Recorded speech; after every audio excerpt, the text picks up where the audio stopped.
Good evening. Welcome to the regular meeting of the City Commission for Tuesday, October 25th, 2022.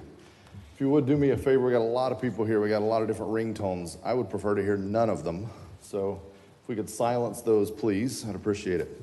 City Clerk, if you'd call the roll. Mayor Owen. Here. Vice Mayor McGurk. Here. Commissioner Hartman. Here. Commissioner Colodi. Here. Commissioner Sacks. Here. Thank you. All right, we will begin, as always, with an invocation followed by the pledge. Police Department Chaplain Thomas Prusnell will give the invocation, and that will be followed immediately by the pledge. If you care to join in standing for those, I ask you to do so at this time. Let's pray. Heavenly Father, thank you so much for allowing us to live in this wonderful, beautiful piece of the planet that we call here New Smyrna Beach. Lord, we're just so blessed and thankful, and we're grateful for that, Lord. Father, I ask that you would give our commission here the wisdom and discernment to make the hard decisions that they have to make, Lord, and give them the temperament to continue in their duties. And Lord, I pray that you would put your hedge of protection around all of these officials, both elected and appointed. And as always, may everything that they do bring you the glory. And as I close this prayer in the tradition of my faith, I invite all of you to do the same. And it's in Jesus' name I pray. Amen.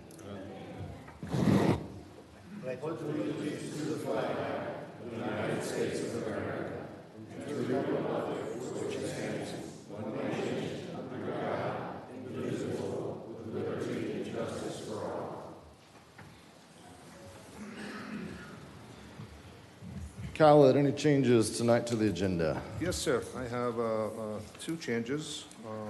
Change number one is we're moving item 6B to go under 7A. Yep.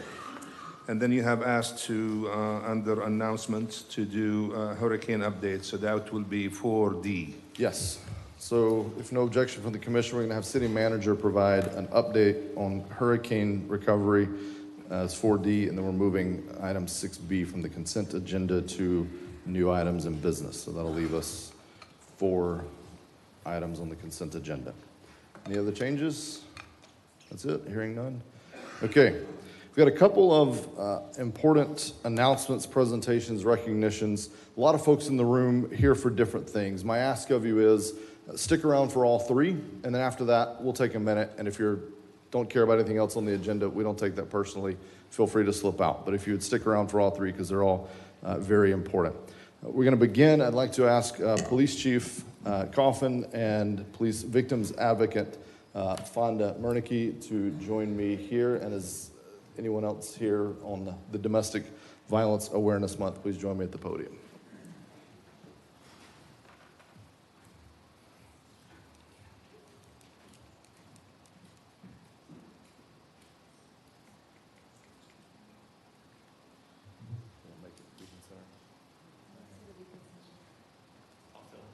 Okay.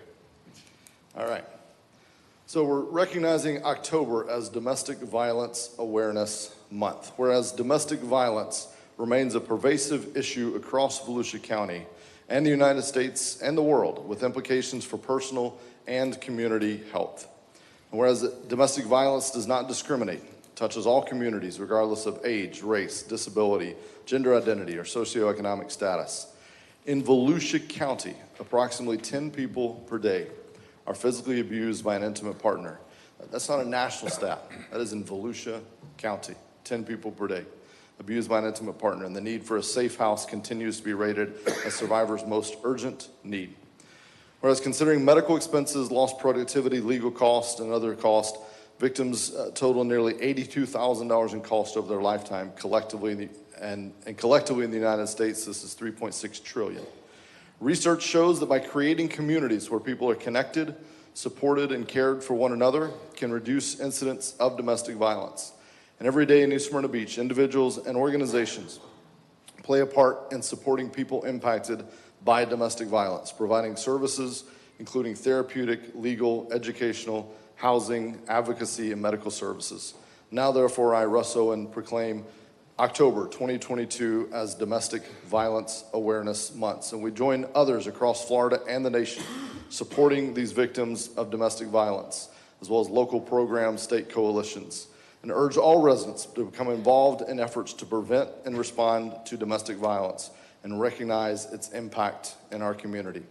See it, say it, report it. And certainly, police department stands ready to assist, and they're oftentimes the first point of contact, but not the last. You all work with, as mentioned here, many, many different organizations in our community that step up in a volunteer capacity in many ways, some other nonprofit organizations to help and meet all these different needs. So thank you all for all that you do every day for the victims of domestic violence.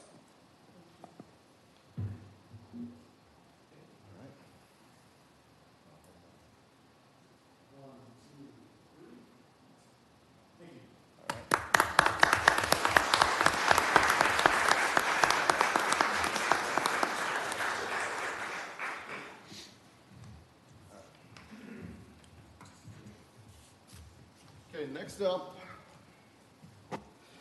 we have a presentation by our Leisure Services Program Coordinator, Shakiva Jones. She got a presentation from the Babe James After School Reading Program. I'd ask her to come forward, present to the commission, and she's, I think, got a few special guests to bring with her today.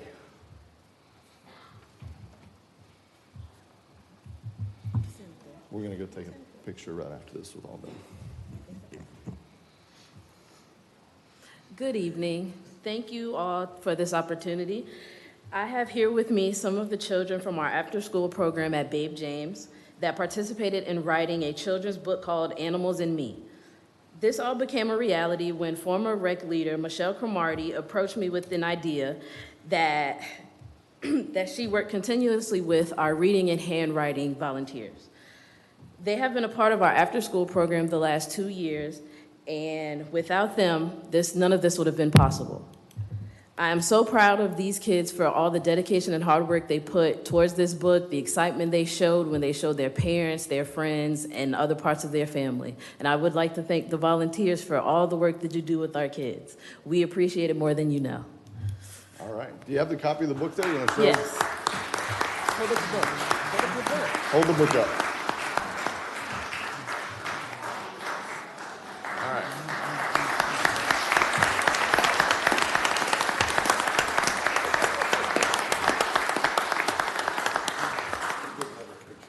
All right, if y'all hang out there, we're going to come take a picture. Is that okay?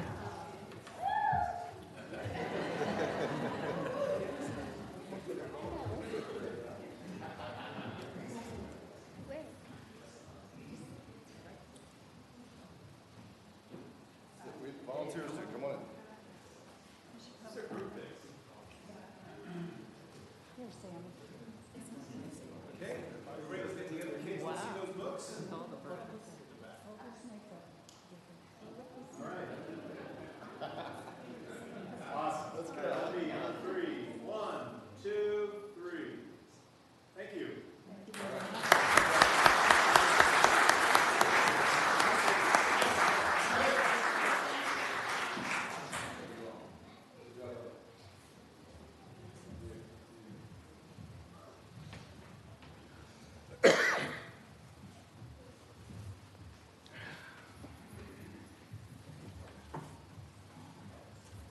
Oh, I should have just had the commission say down there.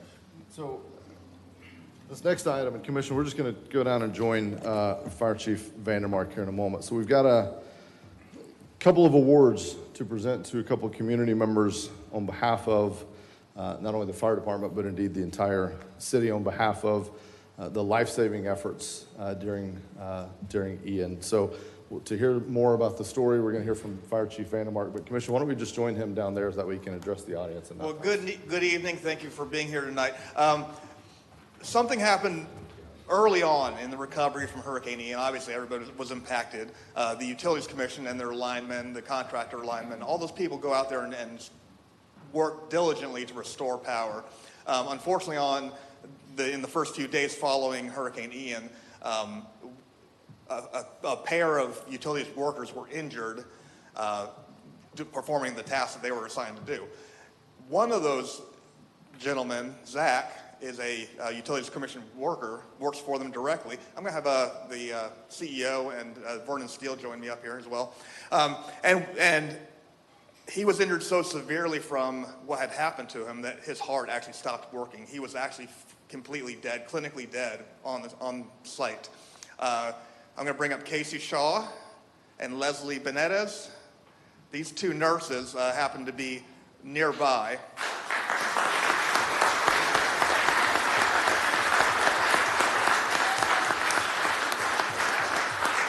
And both of these, because of their knowledge, their courage, their skill, were able to bring Zach back to life. And when I say bring him back to life, that's not anecdotal. His heart was literally not beating. And we know that because Casey had actually applied a device very similar to this one. This $1,000 device right here defibrillated Zach back to life.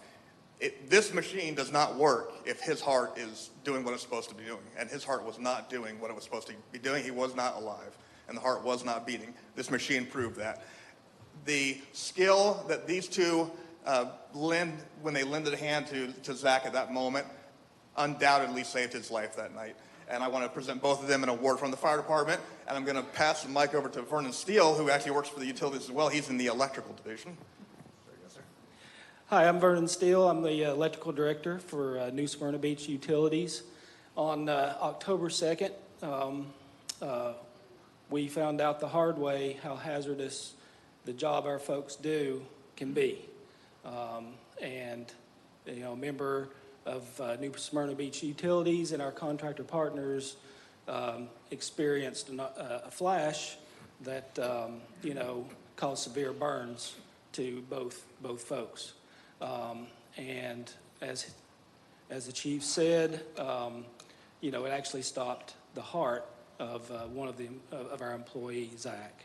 So, and these two ladies sprang into action, and they cared enough to help Zach. And myself, Zach, and his entire family is forever indebted to you for what you did. Thank you.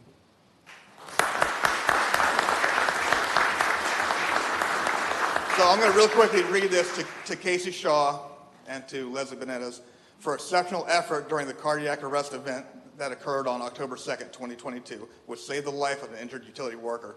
The New Smyrna Beach Fire Department presents this award to you, Casey Shaw, and to you, Leslie Benitez, in recognition for their life-saving skill and courage.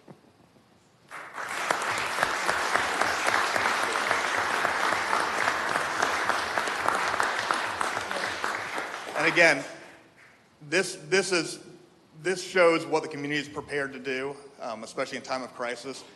This is an example of what we all can do by lending a hand, by stepping in where it needs to be, where you need to step in at, and when the timing's right, and you can actually save somebody's life. So thank you very much. All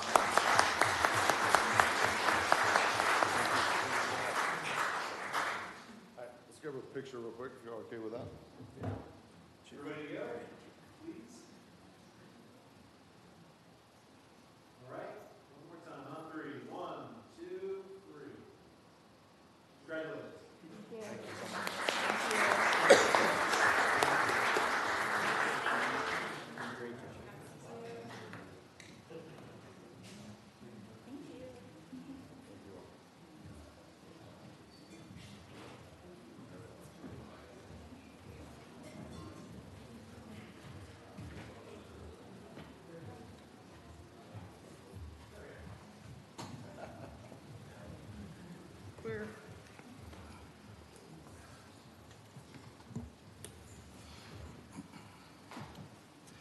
And again, if you were here just for those items, we appreciate you making your way out. We appreciate all the hard work of everyone involved in each one of those. Showing that last one is very, very, very personal, very moving, and we, are fortunate and thankful for their fast actions and willingness to help. So, but if you're here for those items, please feel free. Slip out. Doesn't bother us at all.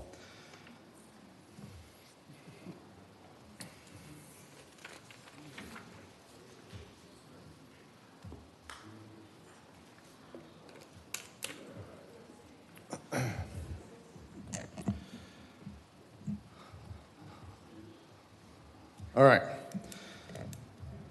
So next item up is an update, actually, speaking of the storm. And I have a latest update on the recovery process and some of the items that the city is working through known issues and things that we're trying to do to help resolve and accelerate in some of these cases. So we're going to hear from Khalid. Commission will each have a chance to ask some questions at the end of that. And then, of course, we're going to open it up to the public after that. You can speak not only on this, but anything else that's on your mind tonight. So, but first, Khalid. Well, thank you, Mayor. It's hard to follow after these two nurses. They really make everybody proud, and that's what all New Smyrna about. I call this road to recovery.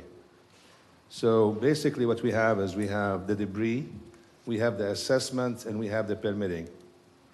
So just for the benefit of the public, as far as the debris, obviously you have a yard debris and then you have the construction and demolition debris.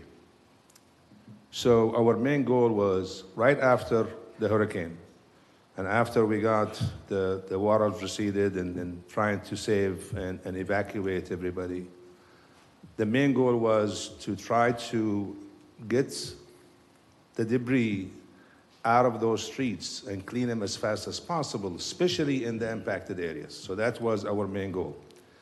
And typically what happened is the debris will be transported from in front of the house to a yard site that we call the debris removal site, and it's out there by the transfer station. And that's for the yard debris, but the construction and demolition debris was transported all the way to 415 at the county landfill. So when I was looking at the amount of yard debris was picked up, I realized that it was taken almost 2 hours every time it got picked from in front of the house.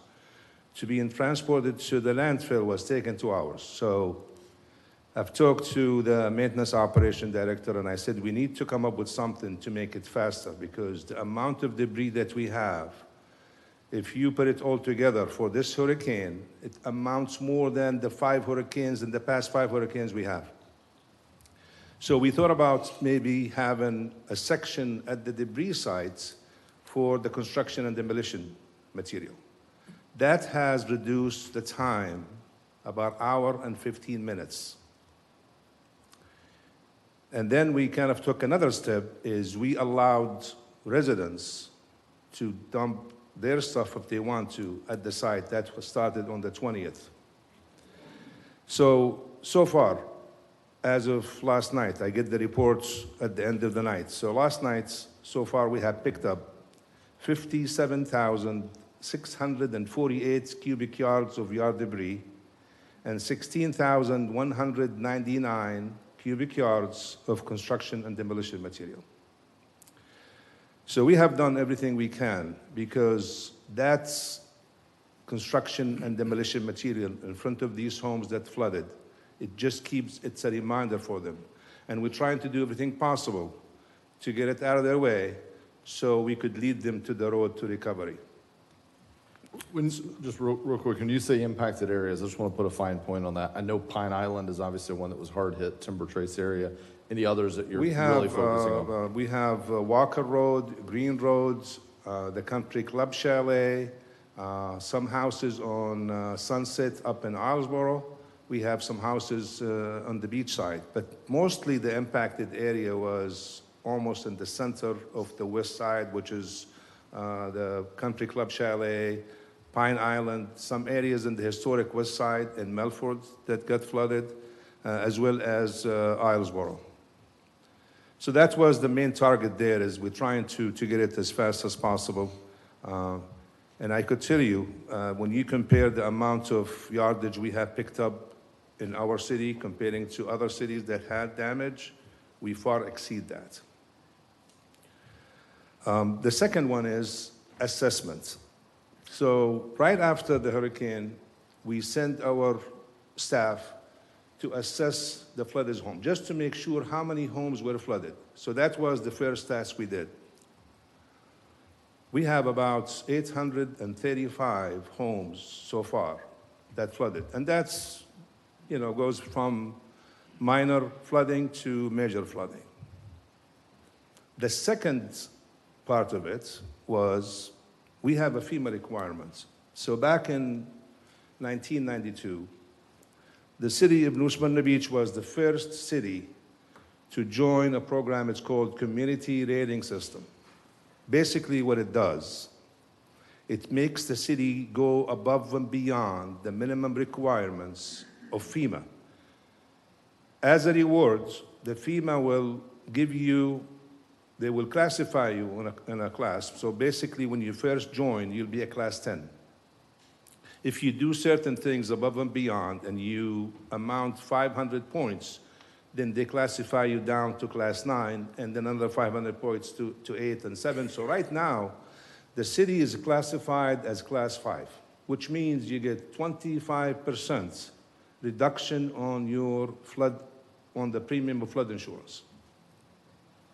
So the assessment we have to do based on the FEMA requirements, we have to go to the house. There is actually a form we have to use. There's a software that we have to use. That takes some time. So right now we have 6 teams. You know, we have a limited staff. So we approached one of our engineering firms, Universal Engineering, to see if they could provide some additional inspectors. A lot of their inspectors to Universal Engineering have gone south and west to more damaged area. But they provided 3 inspectors for us. But that still was taking some time for us. So I approached the city of Ormond Beach. And thankfully, the city manager, she's a good friend, and she is going to provide 2 inspectors starting tomorrow that they will help us for a whole week. So if you look at like today, we have assessed, I think this morning when we met Mayor, I think the number was about 300, but it's 229 homes that have been assessed based on the FEMA requirement in the flood zone. Now, out of these 229, we have 74 homes that our deputy building official have completed the FEMA software. The good news is, out of the 74, none of these homes exceeds the 50% in terms of damage. Because if it does exceed the 50%, that's going to kick another requirement, which means it's going to create some more cost and maybe even have some trouble for these homeowners. So that was the good news this morning. Right now, if you apply for a permit and you we have assessed your home, it would take about 5 to 6 days. I wanted to reduce that.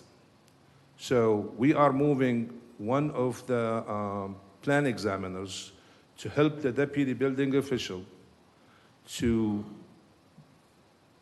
move forward on these permits. So we're trying to reduce it to 3 to 4 days. So if you submit a permit today and your house was assessed, it would take 3 to 4 days. We even went further. We debated about should we follow the FEMA requirement or not.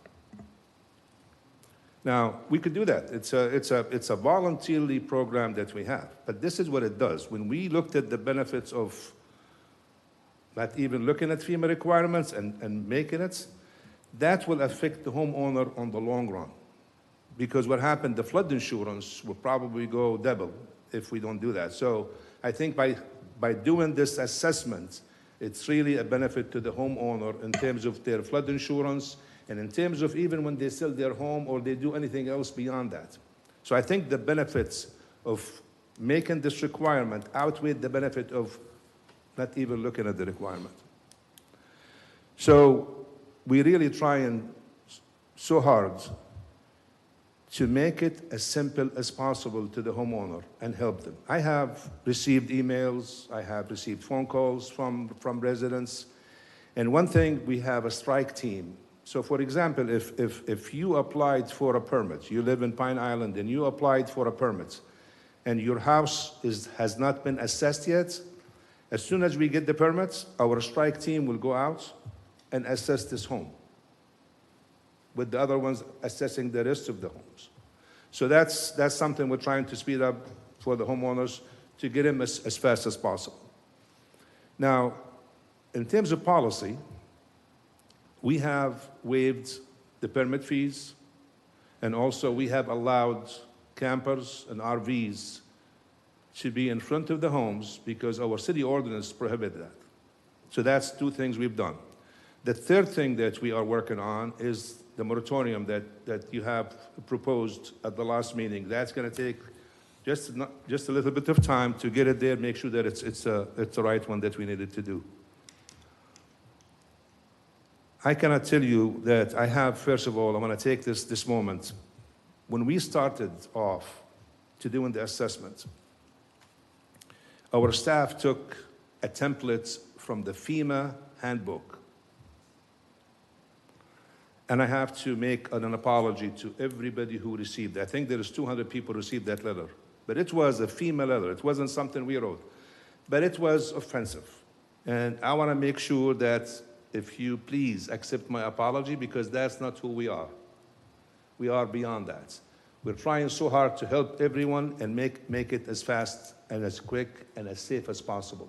So when we ask for a permit, it's for your safety, to make sure the contractor is doing the right thing and not to have a fire later on because he didn't do the right thing in terms of the electric. So please accept my apology, and I will do everything possible to make it as fast and as easy for you. With that, Mayor, I'll be more than happy to answer any questions you might have. Couple of things that I have real quick, and then we'll open it up if any more from the commission. So I assume, and I hope this to be the case. So I've had people reach out to me. I'm sure the rest of the commission have as well. That they're in a neighborhood that wasn't as impacted as some of the harder hit areas, and they say, hey, the debris is still in front of my house. And I copied you on one of these emails last night, and I basically said, yeah, be patient. Like, we're focusing on the areas where these folks have their entire lives in their front yard. We're trying to get to them first. We'll get your limbs picked up eventually, but you're just gonna have to be patient. So we are priority. If someone comes in and they're like, hey, I just wanted to put some pavers down on my house that had no storm damage, they go to the back of the permit line right now, because we're still making sure the priority is, if you're trying to get back on your feet, your permit goes to the head of the line. Is that an accurate statement? It's a very accurate statement, and I forgot to mention as well that even with all this going on with the flooding, you still have some other people who are applying for a permit, just either it's a new house, an addition. So, we have the assessments, the permitting, and the inspections. So every time that you're trying to beef one of them, you kind of shorten the other one. So we're trying to balance, and hopefully by having these additional inspectors, I think that's going to speed the process. And having the plan examiner with the deputy building official, I think, going to speed it up. As far as the debris, Mayor, we have trucks. We divided the city into 4 zones, so we have trucks in each zone. But what happened is we started off with the most impacted areas. That doesn't mean that we're not picking up. Of course. But we have quite a bit. I mean, right now, by the way, in terms of cost, it's almost over $1 million so far just on the debris. So Yeah. it's not a, obviously we'll get reimbursed from FEMA, but it's going to take some time. So it's not a cheap process, but we will do everything possible to get it out on there. Another thing just to point out on that, just so everyone understands, and I've witnessed this firsthand, unfortunately, on some streets I drive down on a routine basis. A lot of folks take the time after the storm, while they have someone there cleaning up maybe 1 or 2 trees that fell or some limbs that fell, they go ahead and clear out a bunch of other trees. So more debris is even created, as we're in the process. I want to go back though to the permit. You mentioned 5 to 6 days on the permitting. That's not that it's taking us 5 to 6 days to look at a permit. It's the stack is yay high, and we can only have so many people on the top of the stack. Everyone, you mentioned we got 835 homes. All of those have to go through this process. So we're working our way through a stack, and it's taken 5 to 6 days to get, once you go in on the bottom of the pile, again, not behind someone that didn't have damage, but even of those that had damage, it's taken kind of 5 to 6 days to work through that. Is that? That's correct. And then again, I think by having the additional staff, I think it's going to reduce it and Reduce the time, make it maybe even more, less than 3 days. And certainly we appreciate Orman, and Kelly, help me remember to send a note to Mayor Orman and thanking him for that.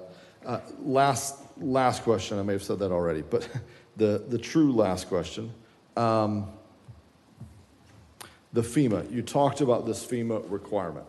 That's a program we've entered into, been into for a while.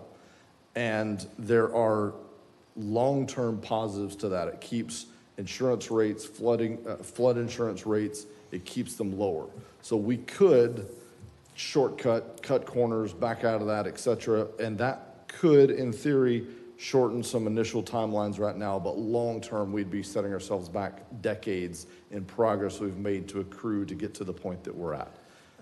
And not only that, too, is the program that we have, it also takes care of any new development that comes in. So that's important because It what helps happened- raise that standard for the new Exactly. development, yeah. So what happened is that as I mentioned at the last meeting, you got some homes that they were built in the 60s, 70s, and 80s. At that time, there weren't any requirement. But if you look at the homes that they were built in a flood zone, according to the FEMA requirements, you might have your yard flooded, but the house itself did not flood. Right. So if you look, probably I would say 90% of these homes were built before the FEMA requirement. It just happened they're in a flood zone, and if they're flood zone and they're low, they will get flooded.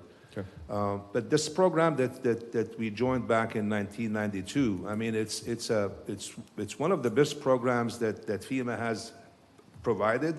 And if you look at the individual policies, it might not be that much, but when you look collectively for Yeah. the city of New Smyrna Beach, you're talking about hundreds and hundreds of thousands of dollars. Okay.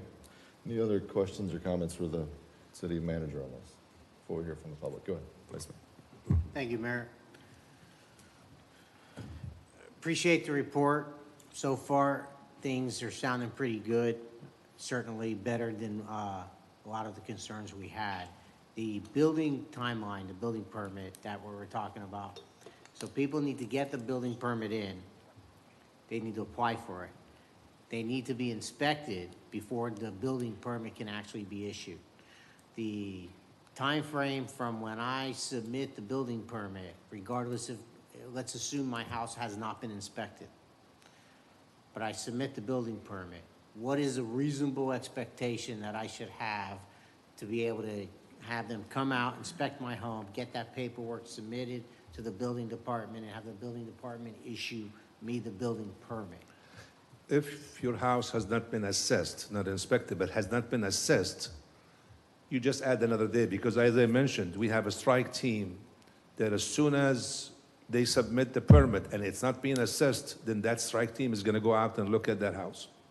So you add another day to the process. So right now we're shooting for the 3-4 days. So within a week is within a week is a good Within time a period. week, Okay. and I'm trying to make that, but hopefully we'll even make it less. I mean, that's the goal. Well, that's great. That's good. I like that. The 50% threshold, the FEMA, it's a very complicated, it's an onion with lots of different layers. And it's a great program, great idea, has all the good intent. But as I think through this process, what jumps out at me is, if we speak of individual properties where I come in, I want to add an addition to my home, and someone says, no, wait, you're below the flood elevation, you're not going to be allowed to improve your house this much more because it's under the base flood elevation. You're just going to have to either raise it or rebuild. That makes a lot of sense. And it makes a lot of sense because I can either do it or I can think it through. I can wait a few years to save the money to do it. Clearly what has surprised me is during an emergency, during a natural disaster like this, it's not practical it likely will not be practical for many people who are already having the hardship of most of their belongings and their personal life destroyed, they're going to have to replace. And certainly they're not anticipating or have the means to be able to tear down the home, build the property up, and build a new home. So this is something that there's no answer tonight, there's no answer tomorrow, but I want to keep this discussion going because the program had good intentions, but it's a terrible idea during a natural disaster. So we need to find a balance somehow. And and I don't know if FEMA's going to be willing to, but we're with the rising seas and with the severity of storms and the frequency of them, what clearly doesn't work is demanding for someone to have to do something they could never afford to do, who's already in a crisis situation. So, you know, it's not our fault. It's not any, you know, I'm not sure that was thought through at FEMA's level. Maybe it was. But I think going forward, we need to have some kind of responsibility or action plan to deal with people who are forced in this situation, because it's just totally impossible for some of these people to be able to take on those kinds of costs. And maybe it's, you know, we facilitate FEMA buying that out. Wherever the FEMA programs are, there has to be some solutions for these people. And as I understand, as of now, no home has met that threshold, so people have been able to get their permit. They're gonna be able to get their permit, and it hasn't been a problem, which is a blessing, because you know, the people who are not gonna have the means to do it are gonna be tremendously affected by it. So it's something I just wanna keep on the table and deal with ongoing, to come up with some kind of better solution the next time this happens. And we are thinking about that already. That is one of the post comments that I have. Now, FEMA has that requirement. It's really to avoid the repetitive loss. So what happened is when you get flooded the first time, and you get flooded the second time, and the third time, and you're doing the same thing. So basically what happened is when you do with FEMA, they say, okay, we got flooded. Now, is there something you could do system-wise to avoid that? And if the answer is no, then you move into elevation, which means you elevate the house. And if that is no, then you go into the demo and rebuild. And if that doesn't happen, then you go into the acquisition and you buy it. So these are the 4 programs that the FEMA has. But I wanted to debate and actually talk about the FEMA requirements. I mean, I think for this one, I think we're fine, but I think for the future, I think we need to discuss it as an elected, you know, with the staff at the workshop and see what we could do for the next one, because that is a problem, and that was my worry from day one, that if this happened, you know, what do you do? Again, it's a voluntary program, but it's important to make sure that this does not happen again to those people. Well, I appreciate the report, thank you, and so far, things are looking better than what we're concerned about. So, again, thank you for the report, and I appreciate us getting on this as fast as we can. Thank you. I propose we take the exit off of I-4 from Orlando, put a toll there, and put the funds in a fund for this. So I'm leaving, so I can make radical suggestions like that. Commissioner Hartman. So I wanted to touch on the debris removal part of this. What a lot of people don't understand that FEMA also has a requirement that they can't go into any private roads or subdivisions until, we can't go in there until FEMA's given us the approval to do so. So I have a lot of gated communities in my zone, and that question has been brought up. And so we're waiting on FEMA approval to get into those areas, to get onto those private streets, into those private areas. You know, even if you're just on your own private road out in the middle, out here, you know, off of State Road 40, we still have to get that FEMA approval. The good news was I saw something from the county today where the FEMA is now granting approval for private roads, bridges, and even giving small business loans. So hopefully we'll get that approval in the very near future so that we can start picking up that debris and the construction and demolition stuff that are actually on private roads or subdivisions or stuff like that. So. And as I think you and I, we discussed several times, the other option is we have given the residents in the private subdivision that if they wanted to push their debris out to a right-of-way, we will pick it up. But if you wanted to wait until we get the FEMA, then we could do that. So you have the 2 options for that. At least in the past hurricanes, that option wasn't there for us to go into this private subdivision. So. Okay. But I mean, the caveat to that is, if you push it to a county road, the county has to pick it up, and the county's gonna pay for it. So it kind of gets where there's a lot of this, the donut hole, where we have a lot of unincorporated county residents that are living on county roads but yet they're in the city limits of New Smyrna Beach. It kind of gets confusing and troublesome with that. You know, I remember that a lot of people were doing that off of Glencoe Road during Matthew and Irma. And, you know, there was some repercussions there that, you know, the county said, whoa, wait a minute, you're driving our cost up. So, yes, I appreciate them opening the site. I know that there's some residents that have taken advantage of that.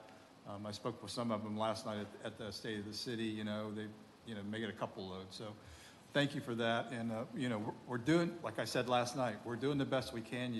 We have to be patient. Yeah, and I know that's easy. And we talked about it earlier today with Colin. I know when we say 3 or 4 days or 5 or 6, I mean, on paper that sounds short, but when you're sitting there and all your belongings are at the curb and the sheetrock is cut up, I have folks in my neighborhood, I have friends and family that are in that situation. I get it. I know that every day feels like an eternity when you're in that situation. So, you know, we're doing everything we can to shorten that and ease that pain, but it's, you know, in some ways it is just a terrible situation. Commissioner Colodi, we'll come to you and then. One question. With the time that has passed, especially in areas such as Pine Island, a number of residents have taken it upon themselves because of the fear of mold to cut out the sheetrock and start putting it back up. They didn't have permits. They were concerned that their walls were going to become infected. What are we doing for those people who have taken that work without permits?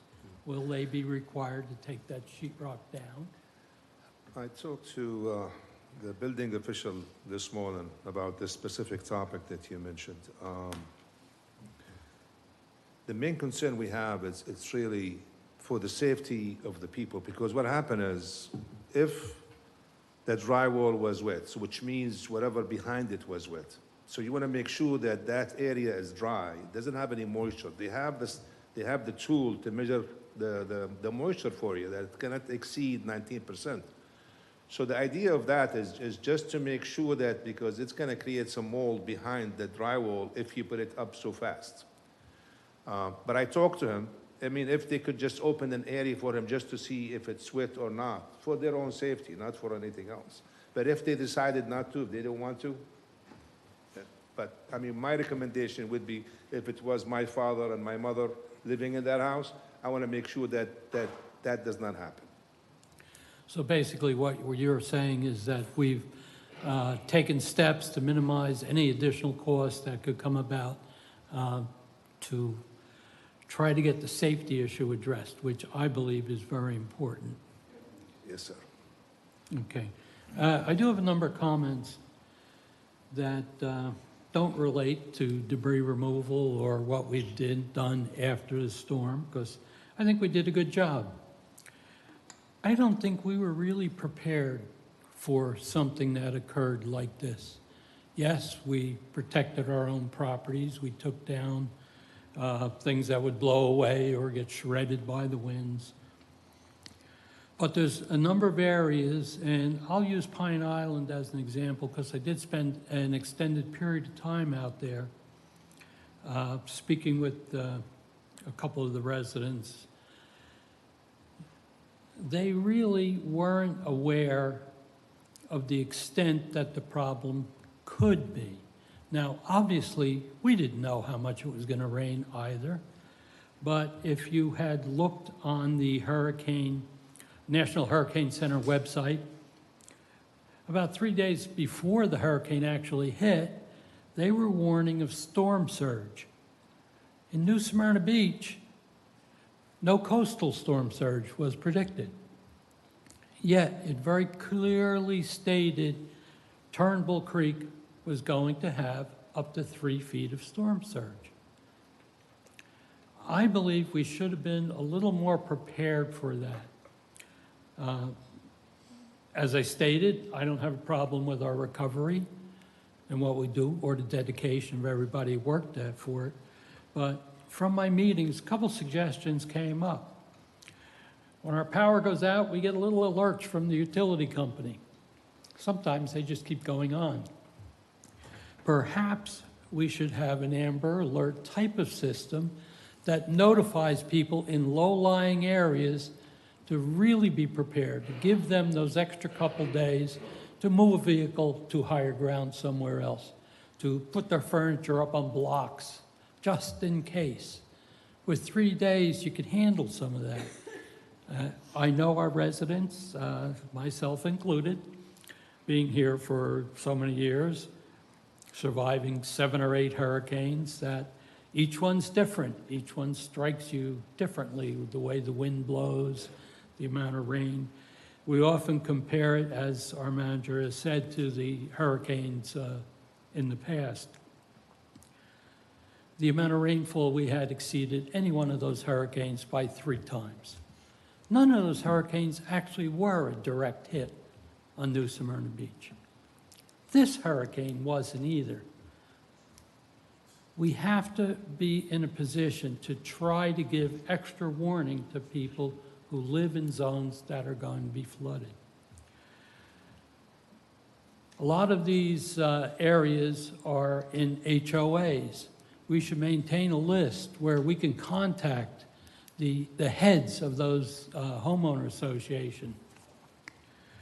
There may be people who live in their communities that don't use the internet or don't pay close attention to it. They don't get noticed, but if their local community does, they will take notice of that because they know it's about them locally.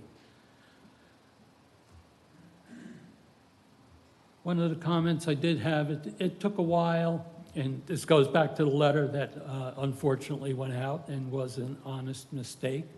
I wish it didn't go out also. Is for the most part, everybody's been very polite, and I'm glad to hear that. But when you take in the tone of the letter and knowing we have to deal with FEMA, and they have very stringent rules, we got to go the extra step, really, to talk to people. A number of them felt in Pine Island, again, that almost 17 days went by before really representative of this government or our employees spent extra time in an area that had been hit extra bad. So I think we should do that.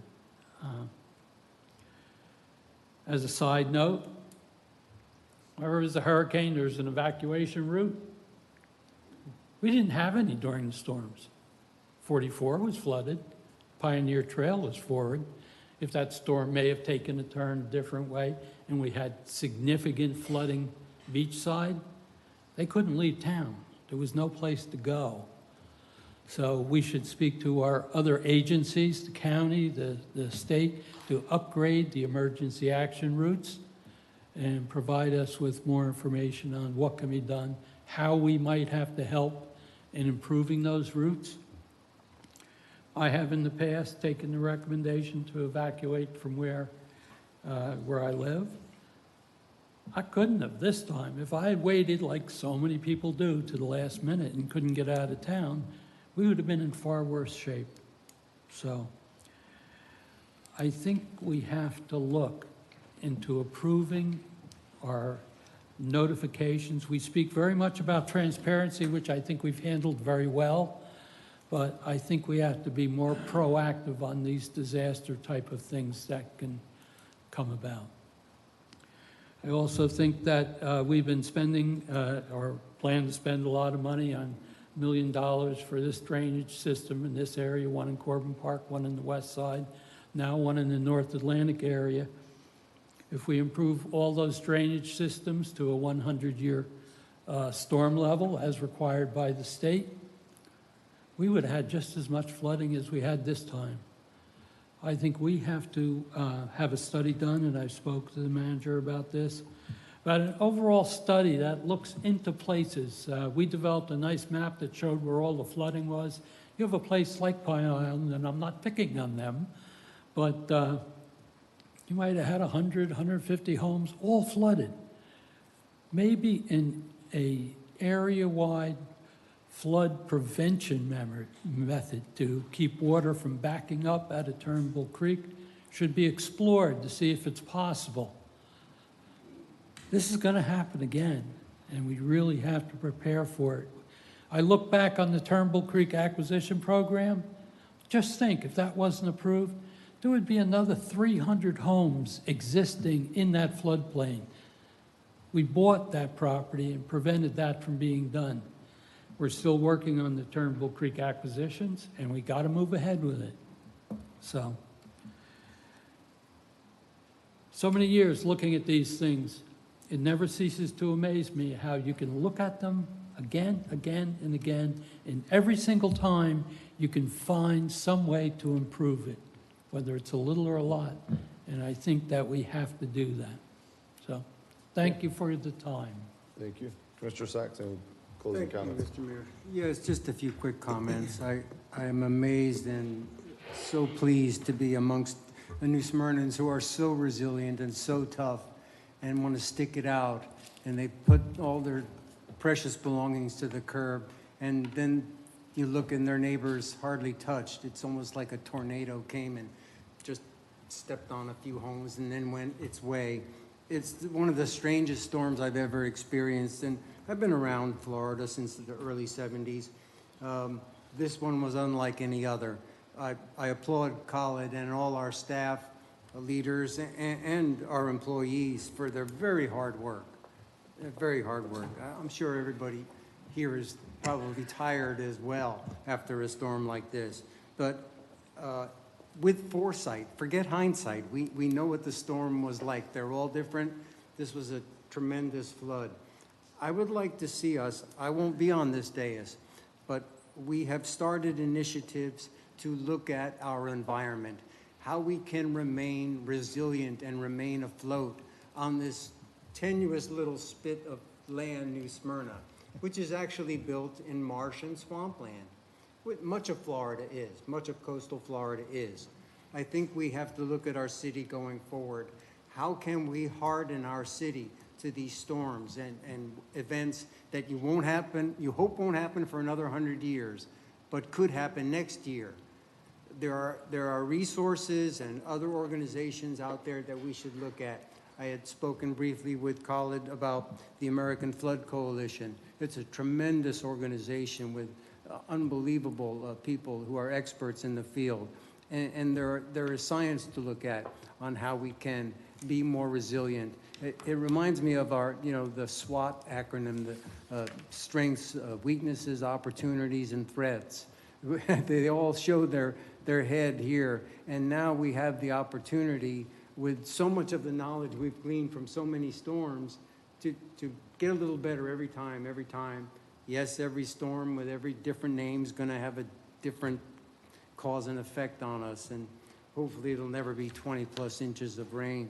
But I think we need to look for the next 250 years for New Smyrna Beach and stay a city on the coast that is viable and not subject to the threats that we saw, maybe as badly. And one more word. We're trying to increase our storm water retention and keep that from polluting our river. We're trying to control the water. That Florida's all about water, not having enough here, having too much there. I'd like to see for the future, and it's been recommended to me as well, that perhaps we speak to developers and have everybody sit down, cooperate, and maybe increase our storm water capacity by maybe 10% to exceed what we think is capacity for the next storm. Harden in that way. And then as far as seawalls go, if anybody's been down to the beach, you'll notice it really got wiped out badly. And so I would ask that big property owners on the beach consider, instead of seawalls, they consider riprap or rocks, and then sand, and then grasses, and make it natural again, which is much more resilient and tough for those storm events. And then we look back towards the west, where we are paving over very much of it. We need to figure out how to best store that storm water. We'll still have those storms and flooding, but maybe we can get out with a little less damage. Thanks for your time. All right, thank you. I'm going to open it up for public participation here in just a moment. You're going to have 3 minutes. I'd ask you to just give your name and address for the record when you do that. Kyle, do you have any closing comments on any of this? I just want to Just kind of regarding a couple of comments from Commissioner Colodi, I want to just let you know that I have met with DOT Secretary from Tallahassee and also the one for District 5 about 2 weeks ago.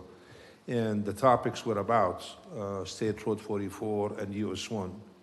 And the county was in the meeting, and we mentioned Pioneer Trail in terms of the passable. The other thing is, I just want to mention that I have, all the staff, have been to all the impacted areas from day one. I have visited Pine Island several times. As a matter of fact, Sunday I was there because I got an email from Mrs. Spear about some of the yard trash. So I'm regularly out there, touring the areas. Almost the next day we were out there, so I just want to. Okay. All right, so this will be your chance to address the commission. You've heard from us. This is our chance now to listen. So you can say whatever you'd like. If you give your name and address clearly for the record, city clerk will take that, and if we need to follow up with you, we can do that. If you have questions you ask right now, we may give you an immediate response, but we're probably just going to note all of those, and then we'll have staff follow up with you. We don't try to go back and forth right here. So if you'd like to come forward, you're welcome to step right up here to the mic and lead us off. We do have a 3-minute time limit, and here's what I'm going to say. I know everyone's hurting, so I don't want to be the bad guy with the mic or with the timer. So please try to be respectful of your friends and neighbors, but I'm not going to cut you off unless you just really, really go over. So, but with that, if you just give your name and address. My name is Lois Spear. My address is 830 Pine Shores Circle. I'm in Pine Island. And I wanted to appreciate and thank all of you for all the work that you've done after the hurricane.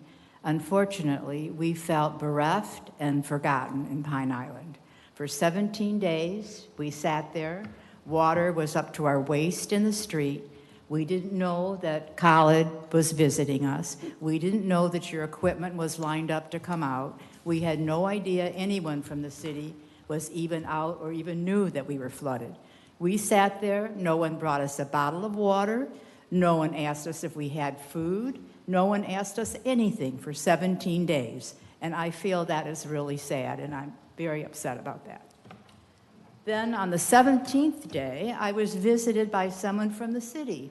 He knocked on my door and said, "Here, Miss Spear, here is a letter that I want you to read before I come in your house." I know I accept your apology about that letter, but it's still very unfortunate that that letter from FEMA, I don't care where it was from, that letter should never have met my door, because that was a threatening letter that told me if I didn't let that gentleman in my home, that I would be served with papers from the city attorney.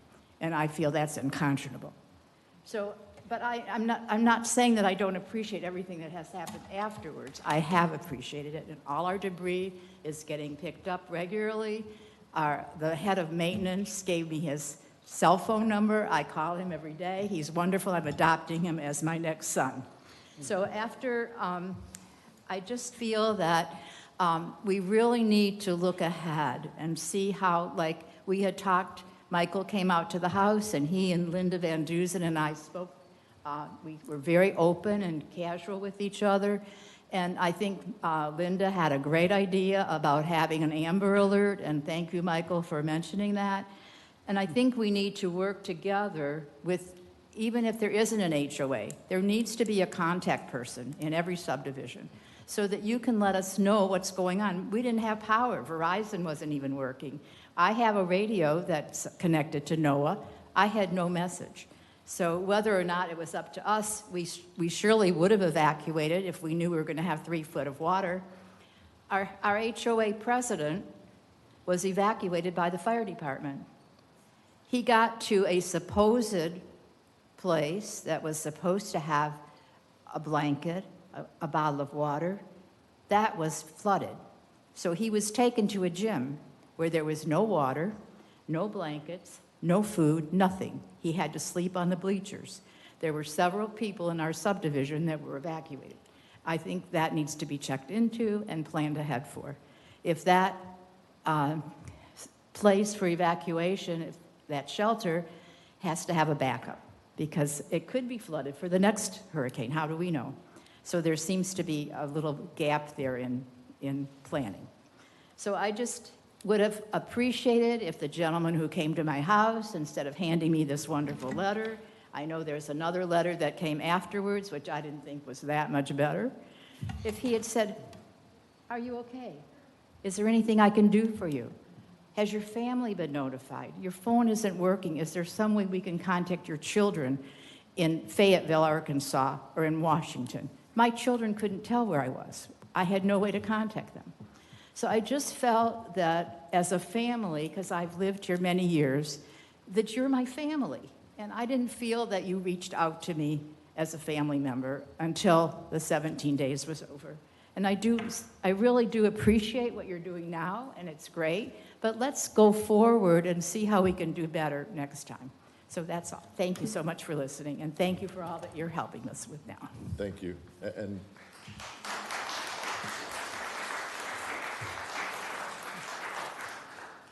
And I have no defense. I mean, I look at you and I see my parents, my family, and we will take the lessons learned. On behalf of everyone sitting here, we absolutely can and will do better. And I hope we're making some progress, but we absolutely can and will do better. Any others for public participation? Yes, ma'am. Hello, my name is Rachel Lilly. My address is 812 Soft Pine Court, and I also live in Pine Island. I have a little bit different tone. I personally don't care that it took you 17 days to come to my house to bring me this letter. I never saw the letter. I work. I have a job from 7:30 to 4:30 in the afternoon, so I've never had this canvassing that was happening. I never saw the letter. I never saw the second letter. I'm not at my house between 8 a.m. and 4 p.m., so I'm not even there to have it be assessed. I was lucky enough to have a neighbor who called me at work to tell me, hey, they're here to assess your house. My issue is, first, this letter. Supposedly we've been a part of this program for 30 years, you said. In 30 years, we haven't thought to rewrite the letter, is my first question. My second question is, you say you're transparent about what's supposed to happen, but I've been to the building department, I've talked to the building department, and they keep giving me different answers about what I need to do, when I need to do it, and how I need to do it.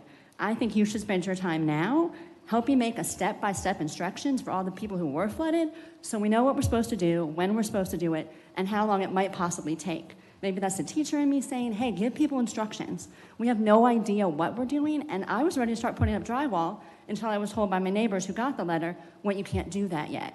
And I had everything dried out. I followed all the procedures, but I didn't know that I needed to come and get a permit that I normally wouldn't have to get a permit for if I wasn't in this flooded FEMA process. So I think maybe you should probably make a step-by-step instructions that tell people, yes, I need to be assessed, permit, inspected. What does that mean? Do I need to do it every single time for all the stuff that's happening? What do I need to put on this information? And what do I need to do moving forward so I can put my house back together? I think that's what you should be focusing on. I don't care about the tone of your letter. I'm sorry. Whether it was threatening or not, it doesn't bother me because I never read it, because I never got it. So I think you need to possibly focus on that. Thank you. Thank you.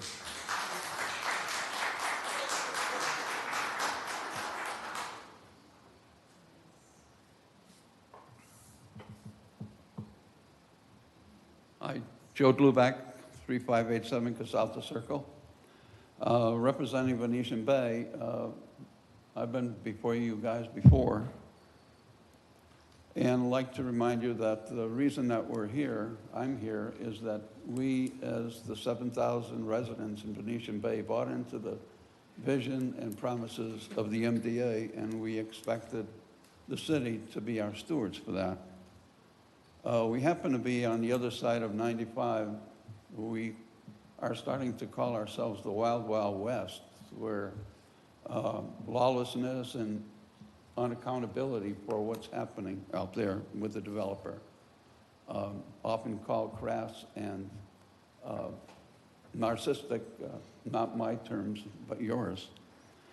And so we're fighting for our existence there. We have made some positive progress over the session, and we expect to continue doing that as we proceed forward. We certainly do encourage maintaining transparency. Right now, there are several things that are confusing to us, seem to have an impact on us, and we're really looking for some transparency with respect to things like Shell Point, the adjacent development. Are they going to be incorporated with Venetian Bay? If so, will that delay our transfer of the HOA from the developer to us? There is construction going on the driving range, which I'm not even sure I've seen that proposal before the planning and zoning or before this board. The same thing with construction going on at the entrance to 44. And certainly RV storage keeps cropping up. So we'd like to hopefully establish a liaison between our community and the city to better expose for us, the residents there, what's going on. Of immediate nature is we understand that there's been some discussions and negotiations between the city and the developer with regard to things like the community center meeting hall. And we feel left out because we're not involved in those discussions. If in fact the city attorney's statement that in fact any issue with the developer is between the residents and not the city, it doesn't make sense that we should not be at that table discussing and negotiating those processes. In summary, we look forward to continuing involvement for the betterment of both Venetian Bay and the city. So thank you. Okay, thanks, Joe. Yes, ma'am.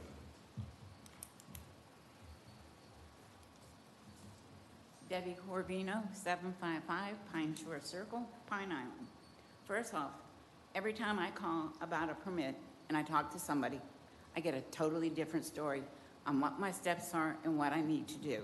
I think they all need to get their act together so when we go in, we know exactly what we're supposed to do, when we're going to do it, and how we're supposed to do it. Also, I think you all need to take a little consideration into overdevelopment in New Smyrna Beach. You put in all these new developments, you route the water wherever you want it to go, as out of the new homes and put in the old neighborhoods. So I think you ought to take some time and think about all these people you're just letting overdevelop the place. Thank you. Yes, sir. Yes, hello. My name is Greg Belitz, and I live at 3445 Pegaso Avenue in Venetian Bay. I was up here, I've been to a few meetings, and we have a lot of, there's a lot of homeowners, taxpayers, voters in Venetian Bay that are very unhappy with the city. It looks like to me, I've lived in Venetian Bay for 11 years. I lived in New Smyrna Beach for 30 years. When we bought there, we were promised different things in the community.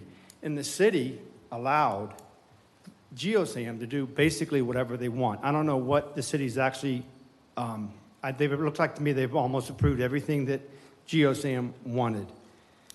We have a community, you all know Venetian Bay, and you look at the community and look how many homes are in there. Look at the Palms, look how crowded it is.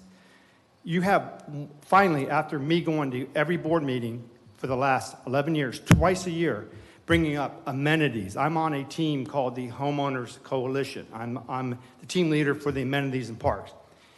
We have one tennis court that the city's allowing them to build right next to someone's home. It's about 30 feet. How could the city approve a tennis court 30 feet from someone's window to their bedroom? How can they allow them to build tennis courts for us with no lights on them? In another week or so, it's going to start getting dark around 6 o'clock. So that means there's no tennis at night. We're active people. We like to exercise in Venetian Bay. We all walk our dogs. I talk to many, many people, and these people there's 7,000 voters in there, and they all feel like the city cares more about the developer than the homeowners. Because I know GeoSam has a lot of big attorneys, and we just feel duped in many, many different ways. There's two pickleball courts in there they're finally building. No lights. I asked GeoSam at the last meeting, can you at least run the electrical? The city couldn't think about that. run the electric under the darn concrete. So if we ever want to put lights one day, we're going to be there for a long time. I have a young family there. We're going to be there a long time. That's our investment. And there's no amenities. Look at that PUD. Look at the other PUDs in Florida. Do you think the city and please contact me, because last time I stood up here and speak, no one contacted me. I talked to a lot of people in Venetian Bay. But the city never came back to me, Greg, let's talk. You guys wanted that thing. I gave you this. Didn't hear one thing about the original plan. I got another one here that GeoSam made up. Look at it. Look what we were promised. How can you let them build a community like that and not give us amenities? The apartment complex has more amenities than we'd have. At least they have their own pool. We don't have a pool. That pool is owned by GeoSam. I talked to the president of the condo association at the last meeting. When they bought in that condos, they thought that was their pool. They're going to fill that pool in 3 years. That's what I'm hearing. And no telling what they're going to build, because the city doesn't care about the homeowners and the voters and the taxpayers. Is my time up? Your time is up, sir. Thank you. Thank you.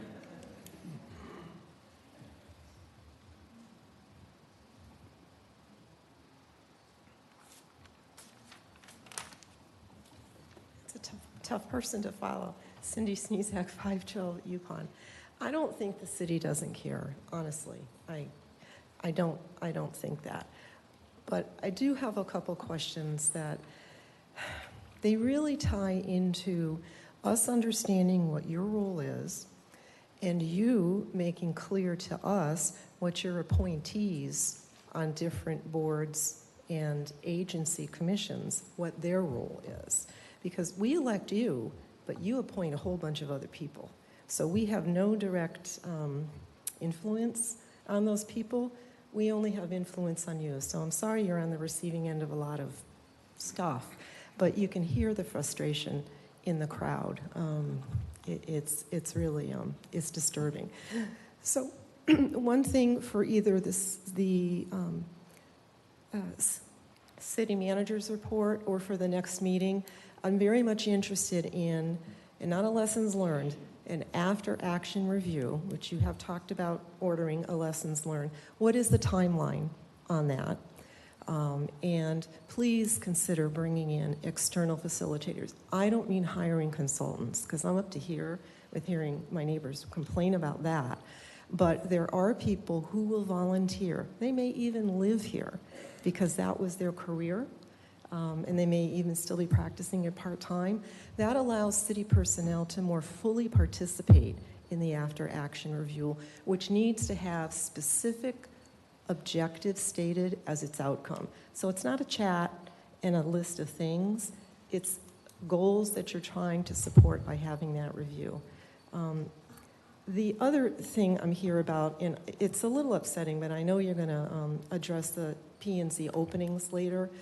On October 3rd, 5 days after Ian blew through, and I was still mopping up water in my bedroom and garage, the planning and zoning felt it appropriate to hold their meeting.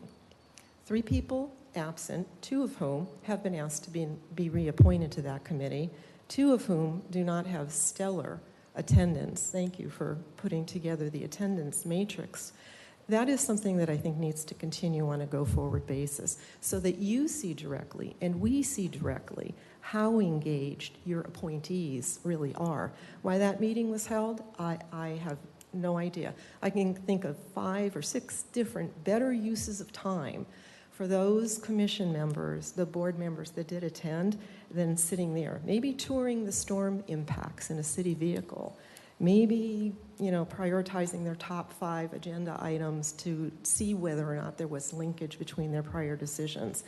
But no effective public participation could have reasonably been expected at that meeting. Yet the meeting was held, and the 188 quadplex site plan was approved that evening. The folks who live on Sugar Mill might have had something to say about that, but they certainly weren't going to be at that meeting. Thank you. Okay, thank you. Any others?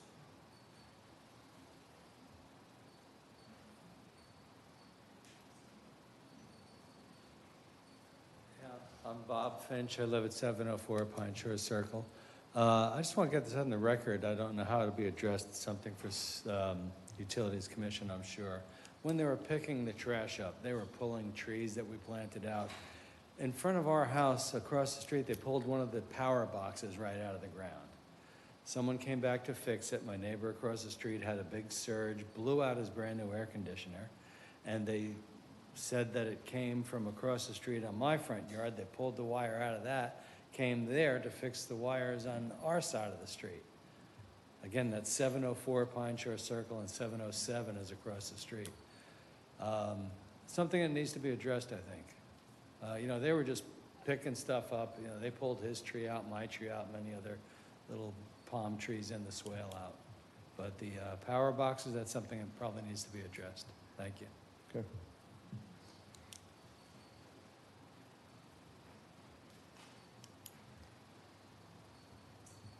Good evening. Good evening. Jess Romero, 708 South Cooper Street. To the residents of Pine Island, I feel for you. I understand, and I'm with you. To the residents of Venetian Bay, I was here for your meeting when your Florida 5, Phase 5 was on there. I spoke against it, and I gave my reasons why. And one of the things that I realized, by the way, that young lady, I know her, I get her name right now, but having an after-action report and a city involvement, citizen involvement is great. Need to have that to know what you guys did right, what you did wrong, what your plans are for the future. That's one thing. I moved here about 3 years ago for a reason, to retire here. We loved it here. We loved all over Florida, east and west, south, north, everything. Best place to be was here.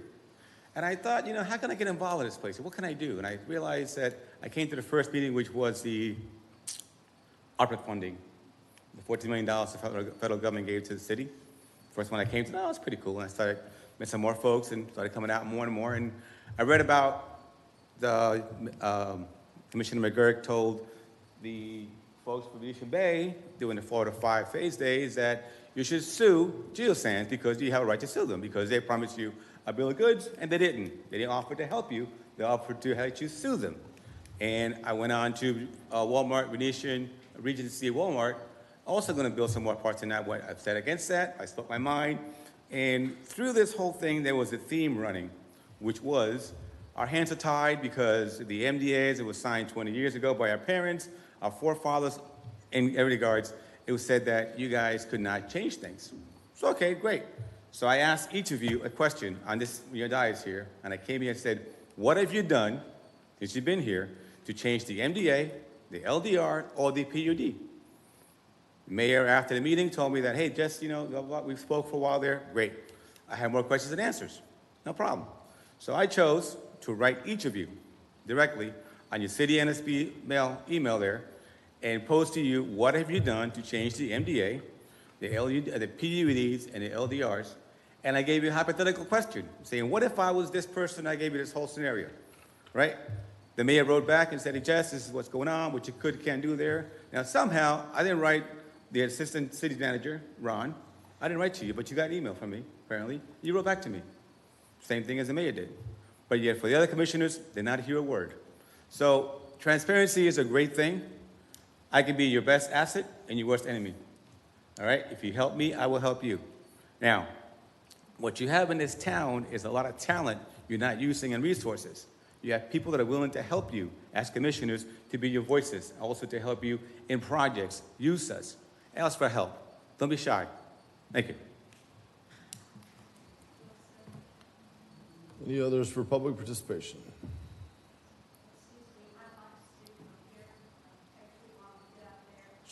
Sure. He's going to, just give me 1 second. He'll bring you a mic. Thank you, Chief. Just stay right where you're at. He'll bring you a mic. We're going to break protocol a little bit, but we'll give you this chance. My name is Margaret Stewart. This is my husband, Don Stewart. We live at 701 Pine Shore Circle. We lost most of the contents of our house and 2 cars in the flood. What we need to know is, because at the very beginning, we got the Service Pro or whoever out there because I felt like we had sewage, we had brackish water, and who knows what else that came out of the lake because we were right on the lake. All right, our house has been gutted. Our cars have been towed away. But we hear so many stories about you can't do this and you can't do that. We have a contractor coming in the morning to to talk to us about putting our house back together, because I want to go home. And I just want a letter that states clearly, at whatever stage you are in repairing your home, that you can legally do it, and nobody's going to come in there and tear out any wallboard. That is, everybody that has been misplaced for all this long time wants to get back in their home. Thank you. Okay.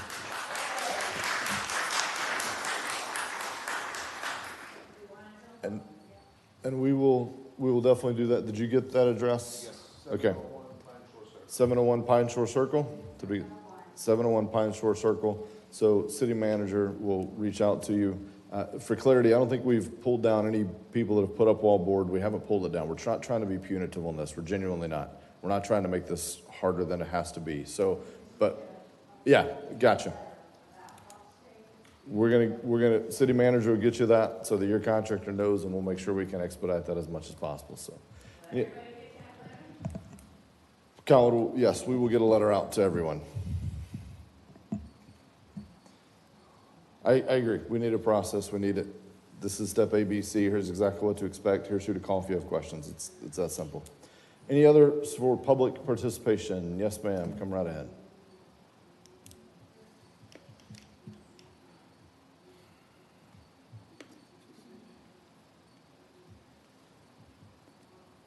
I have a lot to say, but I'm afraid I'm going to cry, so I'm going to try to just be quick. Brenda Peters, 2584 Sunset Drive. Spoke with you at length last week.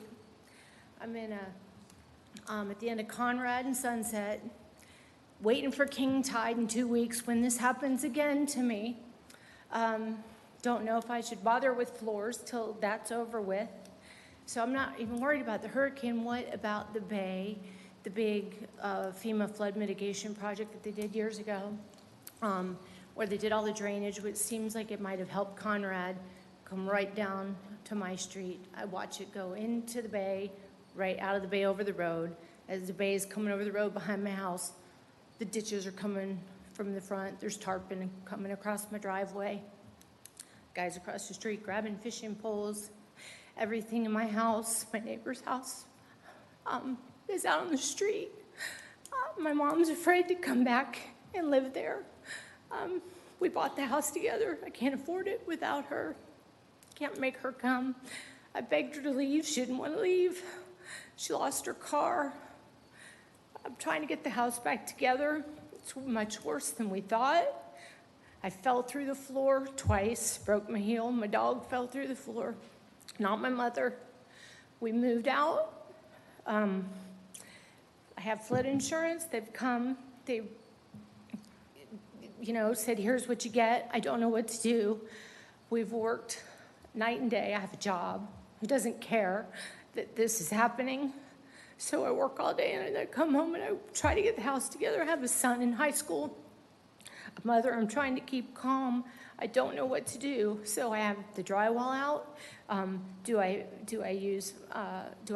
fog the house? I have a moisture meter. FEMA came. He was afraid of dogs when my dog was in the yard, so he didn't really even want to look at anything. I was trying to show him. He's like, he looked at half of my house and half of my yard. The city came yesterday, said my house was one of the worst he's seen. Said, yeah, it might be more than 50%. What does that mean? You're saying nobody's over that. Well, he stood there and said, wow, Universal, the two guys. And you spoke to me about demo, rebuild, repetitive loss property. Of course, I bought the house 3 years ago. The guy said, water came in the garage from a hurricane. He lied.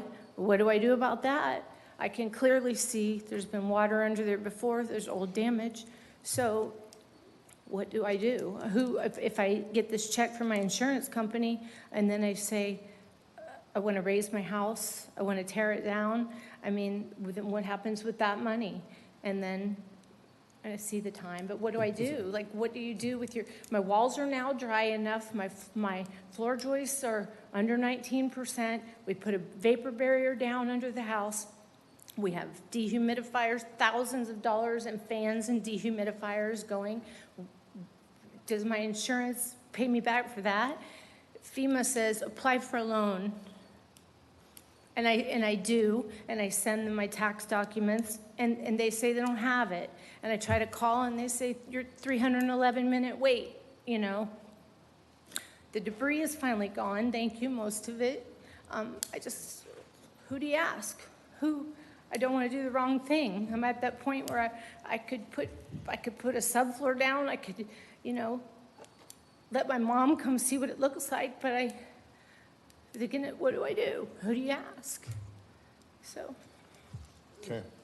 Well, Kyle, we'll have someone follow up with you directly. Some of those questions, I'll admit, we don't control FEMA. We don't control your insurance company. We'll try to give you the best advice we can. The whole previous damage thing, I mean, honestly, you probably need to talk to an attorney. We're not attorneys. We can't do that on your behalf. But, you know, that's again, bigger than us. But you see, you got multifaceted. But we'll reach out, someone will reach out, and we'll do everything that we can to expedite processes that we can control or give you advice on others that we can't. Jesse has been to my house several times. Kyle has talked to me on the phone several times. I've emailed you last year with King Tide on a weekend. Carmen from the city called me back. Somebody, please just come put something no wake zone in my front yard. I didn't hear back from anybody but Jesse. I mean, this isn't the first time. I've probably 3 times reached out at King Tide. I'm like, here comes October. Oh, God. I was going to put a seawall, and a seawall wouldn't have saved this. But what about flood mitigation? What about that area? Yeah. What about, like, buying somebody's house and saying, go on? Or what about, how do I get a grant to raise my house? Who can direct us? Yeah, that's, thank you. Okay. Mayor, if I may, as I mentioned, I don't know if you've been here in the beginning of the report, but there is 4 programs available with FEMA. So if you want, I could have one of the building officials reach out to you. We could talk to you about what options you would like to proceed with. It has to be, the city has to apply on your behalf, but it's a process that takes probably 2.5 years to 4 years. We have applied for projects in the Central Beach area in 2018. We will start in this year. So it's a process, takes time, but let's just talk about what options would you like to proceed with, and then we could go from there.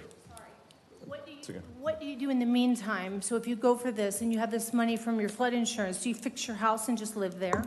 Yeah, let's just have an offline conversation. We're gonna have to give the best advice we can. So And this yeah. what we'll do. We'll have somebody to go with you, inspector, and kind of give you an advice on what's the best thing to do at this point.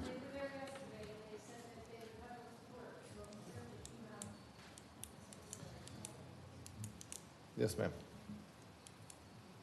My name is Pam Bryant, 702 Pine Shores Circle. Incredibly sad to hear all these stories, including my own. I'm a Canadian owner. I come down here as a retirement home. I am not eligible for FEMA. I don't have flood insurance. Can't change that decision. I have to go home in a week. A week today, I have to be home in Nova Scotia because the government only allows us to stay for 6 months minus a day. And it's so complicated through immigration to try to get an extension on that.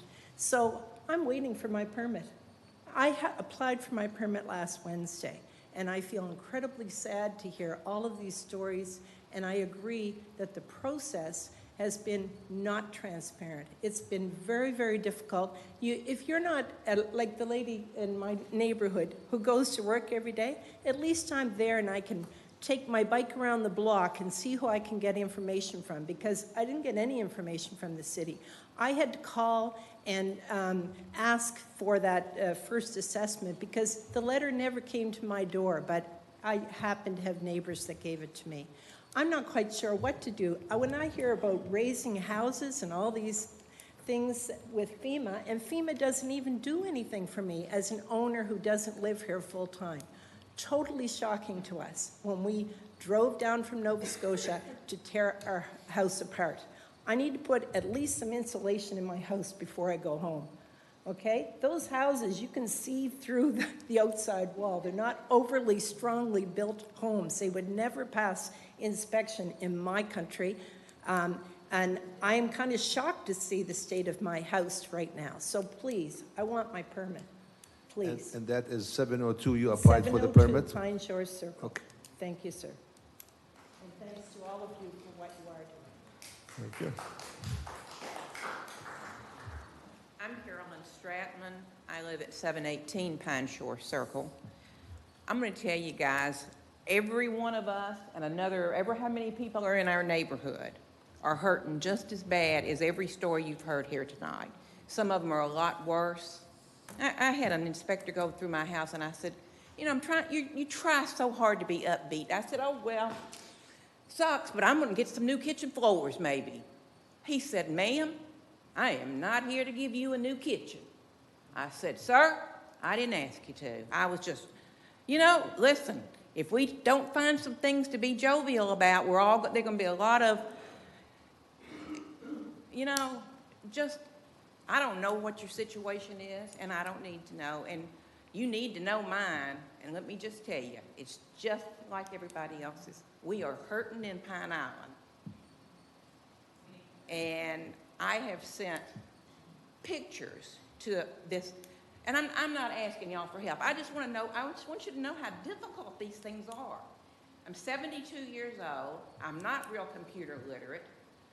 I graduated from high school and somewhere in Tennessee, and I'm probably, you know, the biggest redneck hillbilly you're going to have stand up here tonight, but I'm going to tell you something. There are good people in Pine Island, and we've all, every one of us, trying to help each other the best we could. We have no homes to live in, y'all. You know what it's like to wake up? We're Americans, and we don't have a home to live in, through no fault of our own. But don't make it harder on us, you know? Come out of your offices. Come out there and visit us like he did. It's not pretty. I must have 18 buckets of glass in my front yard. Don't know where it came from, but there it is. Wouldn't dare let my dog go out in the front yard because might cut her feet. Seriously, that's how much glass is out there. It's a mess. It's an absolute mess. I appreciate it, but until you've walked a mile in our shoes, buddies, y'all don't know what it's like. So I appreciate your...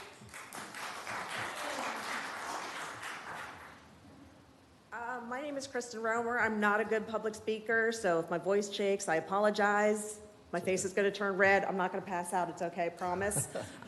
We live at 810 South Pine Court. My daughter and I sold our home in Tampa a little over a year ago to move in here, so we already cleared out a lot of our things, and now we've lost pretty much everything else. My mom, my daughter, and I lost all of our vehicles.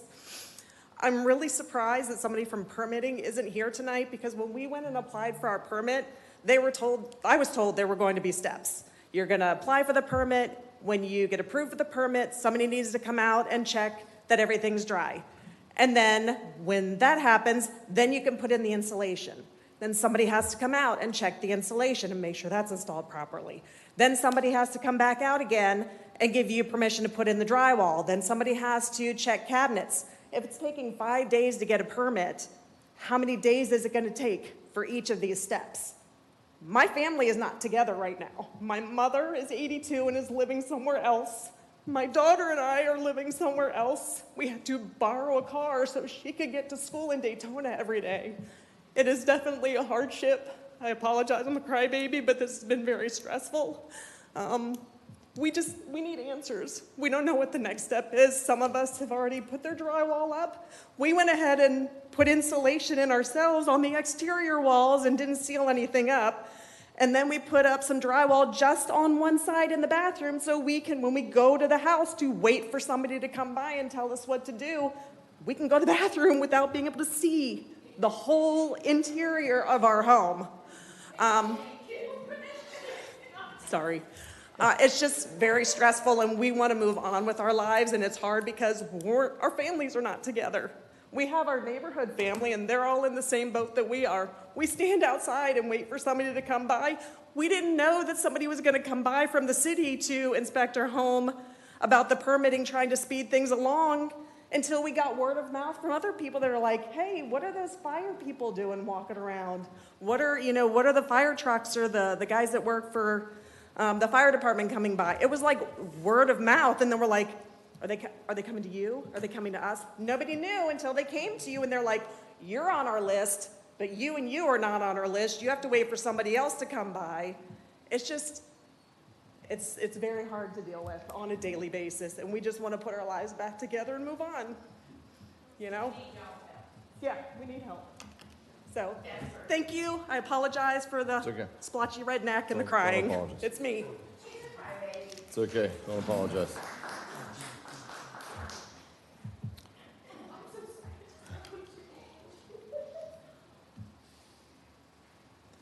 Any others for public participation?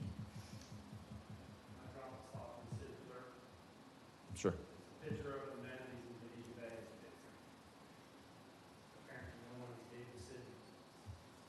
What we were promised the last 15 years. All right, anybody else for public participation? Yes, ma'am. All right, you got to be quiet. Hey, you can hand it to her. Hey, sir.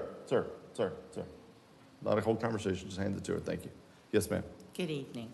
I'm a retired school teacher from Volusia County, and I appreciate all of you being here and supporting Pine Island. I'm Cheryl Gentry Thomas. I live at 716 Sky Tree Court. I have a question because I have nobody to help me.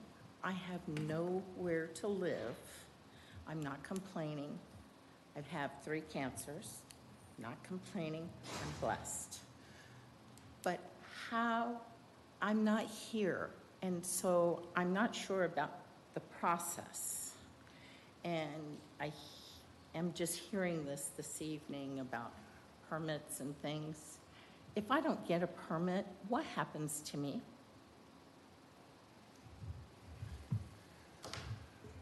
Have you done any work so far? I'm sorry? Have you done any work on the house? I have a gentleman that is licensed, bonded, insured. I've had it dried out. We're doing air quality testing and mold retesting. And so I'm waiting for those reports to come back because I will have a clean bill of health from the company. And you live at 716 Sky Tree Court, yes, sir. Okay. What I'm going to do is I'm going to check to see if your house has been assessed yet. Do you know if it has been? They did the assessment on it? I have, not to home? be honest, I haven't been home because I don't have anywhere to go. I lived with some sisters in Mount Dora.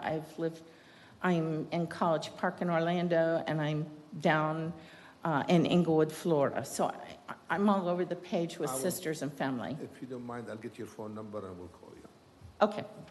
Just you can go give it to him right there, and he'll follow up with you. The answer again, though, in broad terms for everyone else, we're genuinely trying to not be punitive on this. So if work has been done, we're not coming out trying to look for a way to penalize someone. We are trying to make sure everyone's protected, and we're not putting drywall over wet studs. During times like this, we have unethical contractors that come in and do shoddy work, and then that creates problems down the road. So we're also trying to protect that, but we get it. I mean, I have an elderly neighbor that flooded out and he had to leave, and it's so I do have empathy. We do have empathy. I mean, genuinely. So, any others?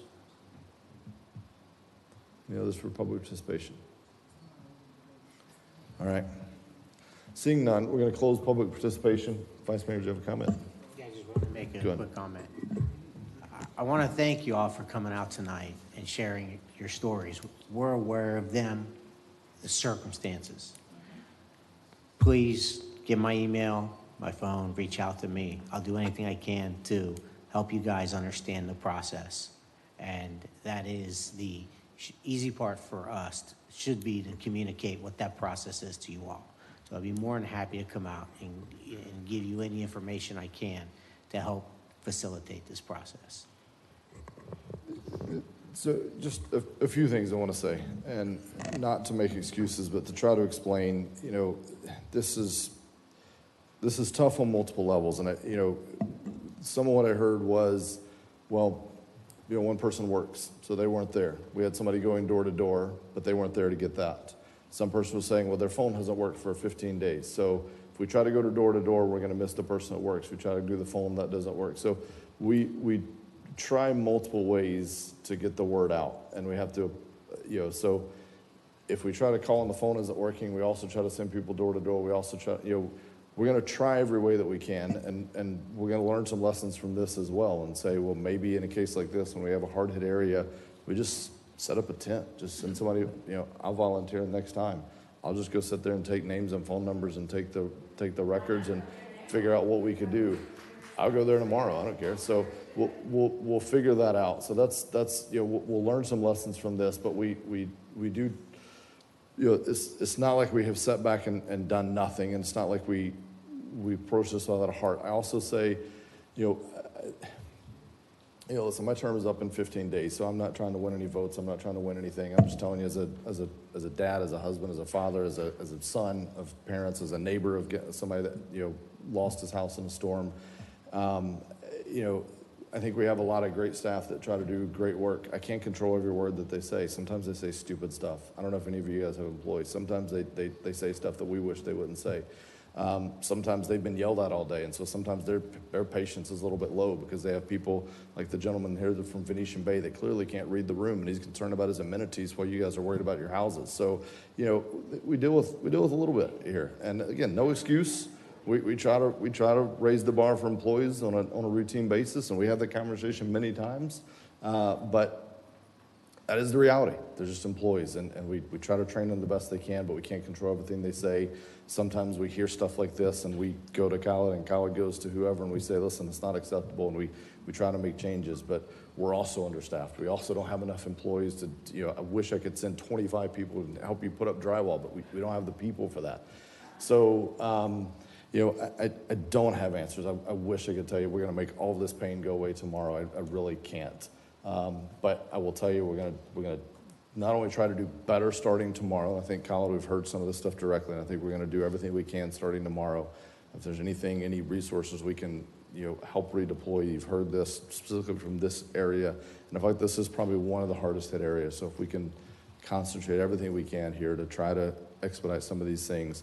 Certainly from a communications and a process and flow standpoint, we have tremendous opportunity for improvement. And I hope by the time the next such event happens, we're much better prepared to be able to say, this is it, this is the process. And we've heard a lot of other things, trying to get the word out ahead of time, but certainly afterwards, again, we've got to get that word out, more aggressively. So we'll do everything we can. We do care. I know people, it's easy. I've done it. I talk about other politicians, even as the guy sitting here. I talk about people up the chain from me. It's easy to say they don't care. I can assure you, it takes a lot to, we give up a lot to sit in these roles, and we don't get paid a lot to do it. So we're not here because we don't care. We're here because we genuinely care. And we're not here to, try to make anyone's life worse. We're actually trying to here to make the city a little bit better. And, we hear from people like Jess, and, you say, Jess, you say that there's a lot of people that want to help get the word out, and yet I responded to your email with 48 reasons why and explained exactly all those things, and you still get up here and say what you said, and you don't bring any of that to the table and say, well, hey, actually, there's reasons why they couldn't approve that. There's reasons why that is the case, why that was the case. No one, it's easy to get up here and say, well, the commission should do this and this and this, and yet when we explain why we legally can't, no one has ever brought me a legal defense back to that. They brought me their opinions, but they never brought me a legal defense that counteracts the legal advice that you've heard here. So until somebody does, it's going to keep being how it is. If somebody brings me some brilliant legal defense that we've missed when it comes to the Burt Harris Act, once you've read that, comprehended it, and brought me a legal defense to it, this commission would love nothing more than to push back on some of those things. The very home you live in probably came after the home that I built, so I would love to probably not have that home there. There's a ton of us. As I said last night at the State of the City, what is overdevelopment? It's any home built after your house. That's the reality. That's kind of the sentiment in our town right now, and that's toxic. That's not going to work moving forward. So anyway, we hear you all. We appreciate you coming out tonight, sharing this. I know it took a lot. We're genuinely, I wish I could make it all go away tonight, but I can't. But we're going to start tomorrow, do what we can, and then take some of this and lessons learned from you all, continue the conversation, not only how we can do better this time, but in the future, whether that be this elected body, and we're going to get some new members up here, and they're also here in the room, many of them, and so we're gonna take that. So thank you all for coming out, and we'll keep pressing forward. So, all right, we do have business tonight to attend to, so we're going to keep going with those items. Feel free; it's not going to offend us at all if you want to leave. Consent agenda. There's 4 items, gentlemen: A, C, D, and E. Item B was moved to item 7B. Thank you, Ron. Item 6B was moved to 7A. So, gentlemen, we'll begin with we'll just come down the line. Commissioner Colodi, anything to pull of those items, remembering 6B is already pulled? Comment on item 6D as in dog. Okay, go ahead. Talk into the mic, if you would, please.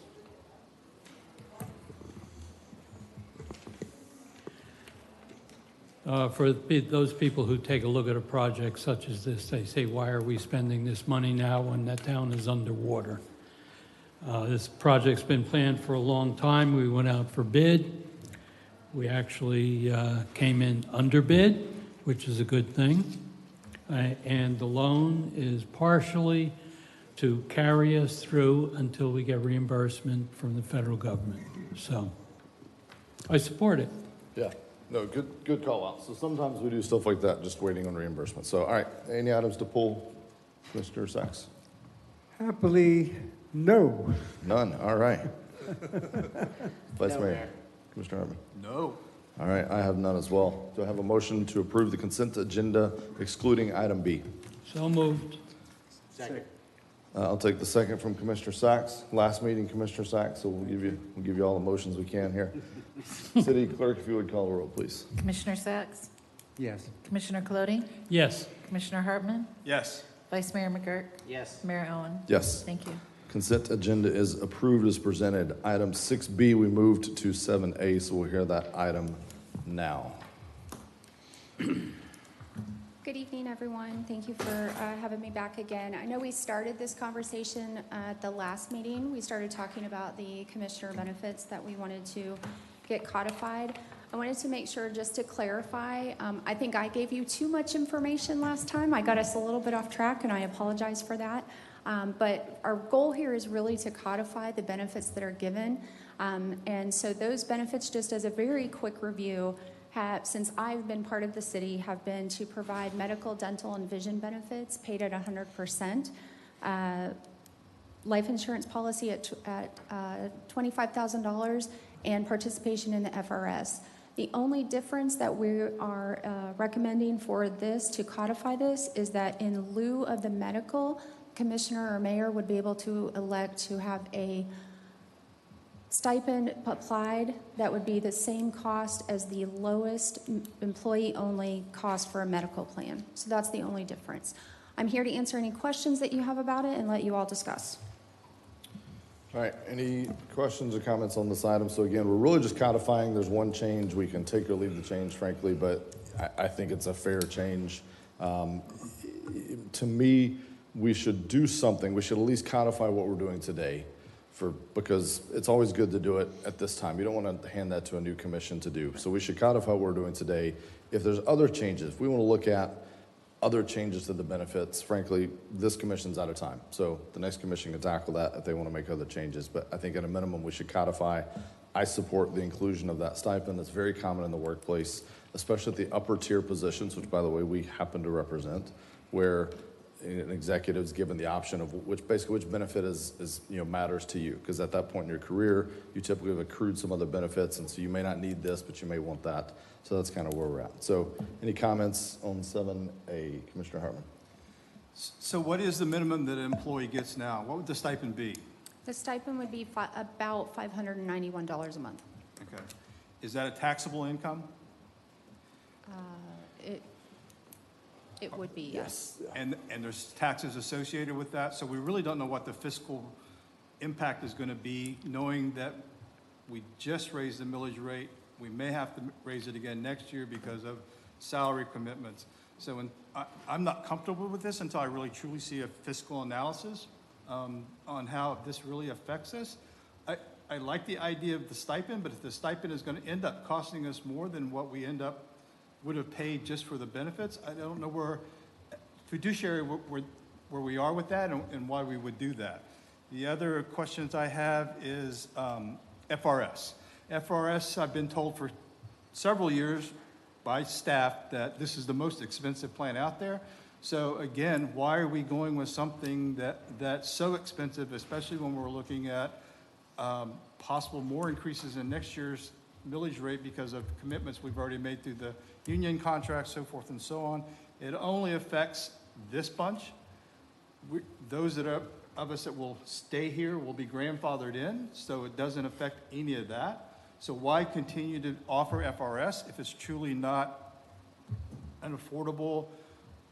It's really a confusing program for people who know about it. It creates more hard work on you guys to track it and follow it. So I don't know why we want to keep it going forward. Since all of us have been through the enrollment process, I mean, are we eligible to go back and get the stipend? Get rid of FRS? Questions I have. And then the title of the resolution says for elected. We also may have to address appointed people. If something would happen to one of us where we left, moved out of town, died, and the commission appointed someone, it doesn't necessarily affect that person because it's specifically to elected individuals. So we could appoint a commissioner or a mayor to fill in for a vacancy. So I have a lot of questions. I have a lot of concerns about this particular resolution and the way it's written.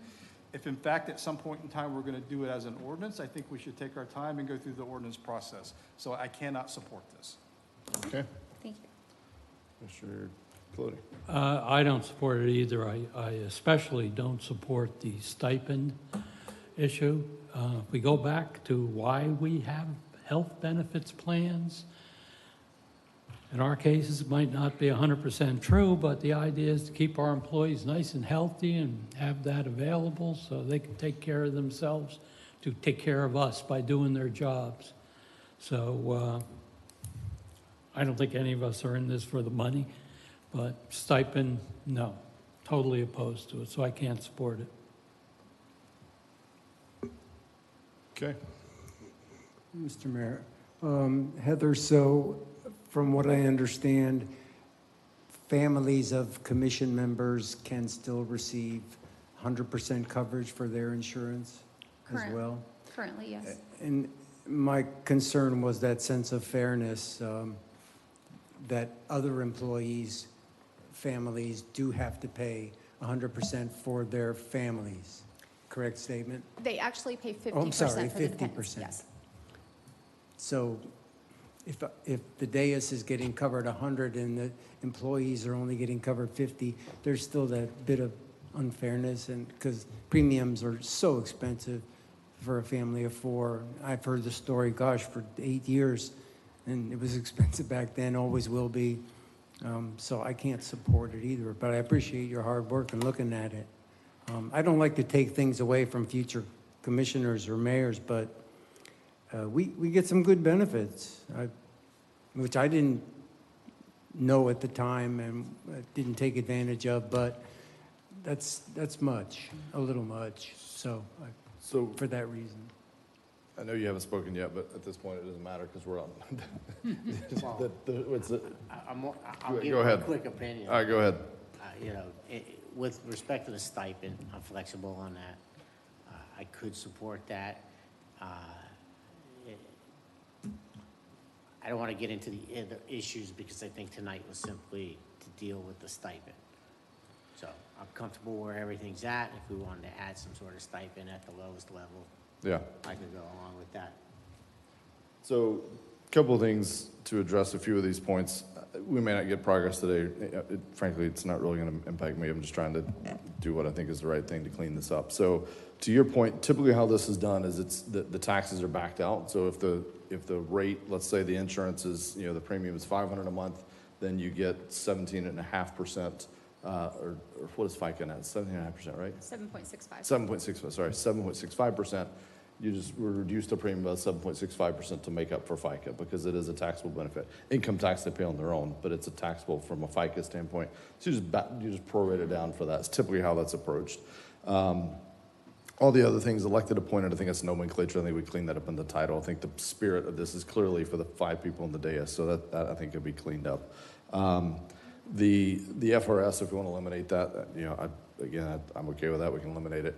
To Commissioner Colodey's point, this notion that we have to, people that we trust to run the city, we can't trust them to make a decision about their health insurance is, it's odd to me. But so I'm okay either way. At a minimum, though, I think the other request of staff was at least to codify what is there today. So what language would we need to eliminate to at least, because right now, nothing that's happening is in anything. So unless we just want to wait and put it in an ordinance. So maybe we just do that. Carrie, go ahead. Well, the way it's drafted, it says, any sitting commissioner continues to receive any existing benefits they're currently receiving. So the changes I hear are, so under retirement, you go with the newly electeds, have the new options, sittings have whatever they continue to have. So the health insurance is it 100% and then 50 for the family? So let's do this actually, because I heard pretty much universal not supporting. So I would say let's let it go. If some future commission wants to address it, that's for you all to figure out.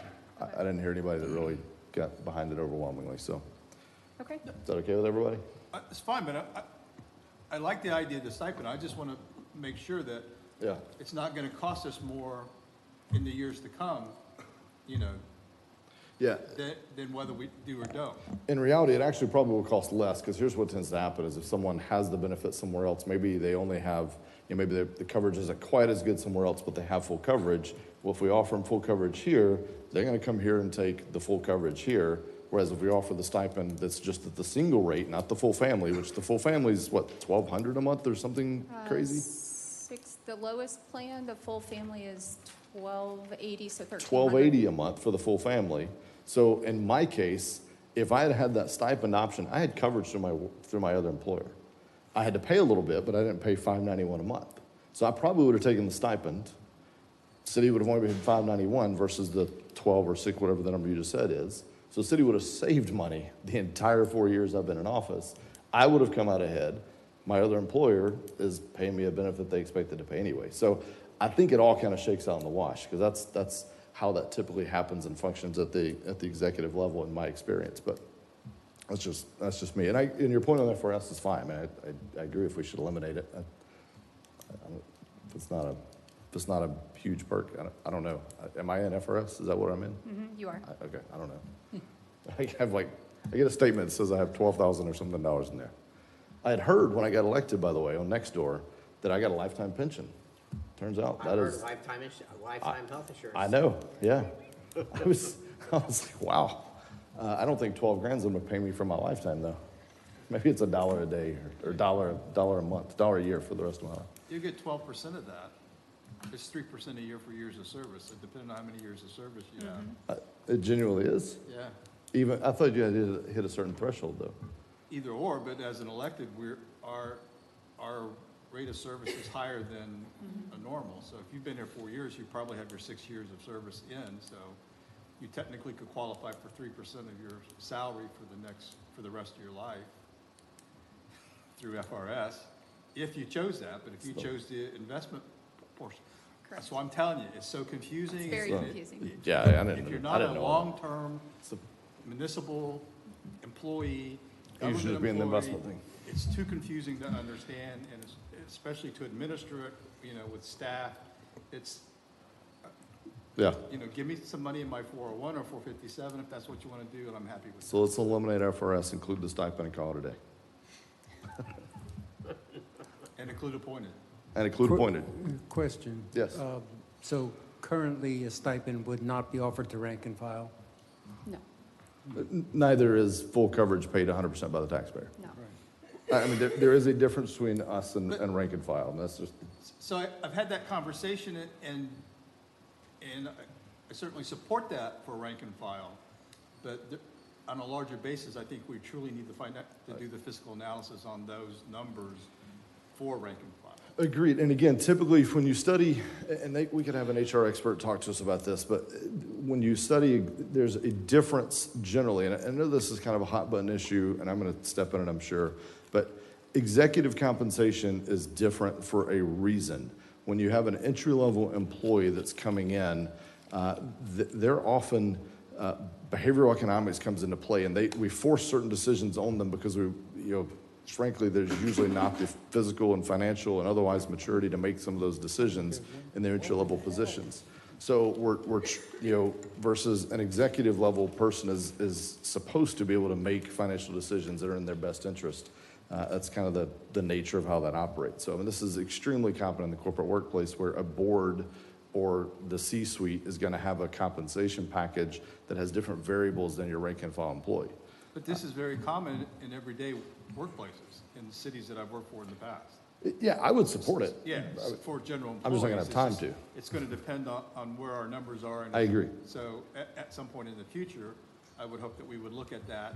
And again, the way you compensate for it is you just say you back out the FICA, and then it's net neutral. Right. It should absolutely be net neutral. Right, but that's not. Not accounted for. I hear you. So until we get, that's why I was uncomfortable with it, Yeah. until we have that conversation and are specific about what the numbers are and what the overall cost.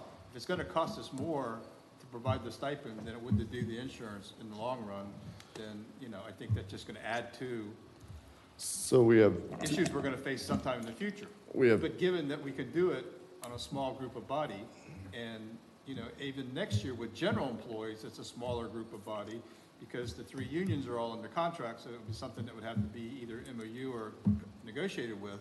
So I think as we look at this, we can move forward or progress. I just want to make sure that there is some, we know what the financial impact is going to be going long range. Yeah. That was my concern. All right, so we can make a motion tonight, trying to get all those changes in on a motion, or we can let staff bring it back and let the next elected body make that vote. I'm okay either way. I think we decided to move on because 3 people weren't interested. I think we should end the discussion. Okay. I mean, we haven't officially moved on. I was saying we could. Somebody else wanted to still discuss it, so. No, I gave you my concerns, and some of my concerns have been addressed. So I'm not voting no against it because it hasn't been a motion yet. All right. So what's the pleasure of the commission? Someone like to make a motion, or would we? So hold on.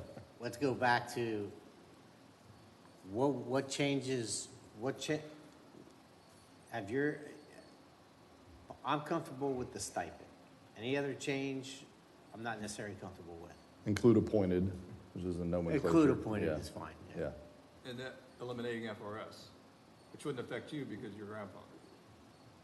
I'm not gonna, we can do that at some other date, simply because you understand that better than I understand it, and I'm gonna want an analysis. So I get the stipend part. The FRS, I'm not gonna jump into that because I don't know what I'm saying, I'm changing. It's simply an investment tool that we're afforded, whereas there are other investment tools that are also currently given to us and/or the general employees, and we are the only ones that are in FRS, other than maybe a handful of employees that have been here for over 30 years. So staff would have to continue to monitor and administer the FRS program just for the 5 elected individuals for years and years and years to come. So if we're going to codify this, then let's clean up part of it now while we're at it. It doesn't affect you. That's fine, but that's great. But I'm not ready to do that right now. Okay. All right. I make a motion, we end discussion. So that would be calling the question, I think, which isn't technically something we have in the ordinance that drives how we conduct business. It is proper in Robert's Rules of Order. That would require a second and a vote to call the question. If that's what you would like to do, you can do that. I was about to just suggest we move on because I'm still not hearing a motion on the item, but you've called the question. Do I have a second to call the question? I'll express my concerns. Well, hang on. You put a motion on the table. You called the question. Hang on. You called the question. So if you're going to call the question, we have to stop there and call the question. So do we have a second to call the question? Second. All right, we'll take a vote on calling the question, which means we move on. No other debate on this item. If that fails, then we'll continue this. I don't care either way. City Attorney, or City Clerk. Vice Mayor McGurk? No. Commissioner Sacks? No. Commissioner Clody? Yes. Commissioner Hartman? Yes. Mayor Owen? No. All right, motion to call the question fails. You had some discussion you would like to have on this item. Assuming I was sitting in the audience, it would appear to me that we're discussing this based on our own preferences, and I think that's clouding the question as to how we should proceed. That's my concern. Yeah, okay. All right, do I have any other motions on this item? I'm going to make a motion to allow the stipend at the lowest level and to add the word appointment. Do I have a second to that motion?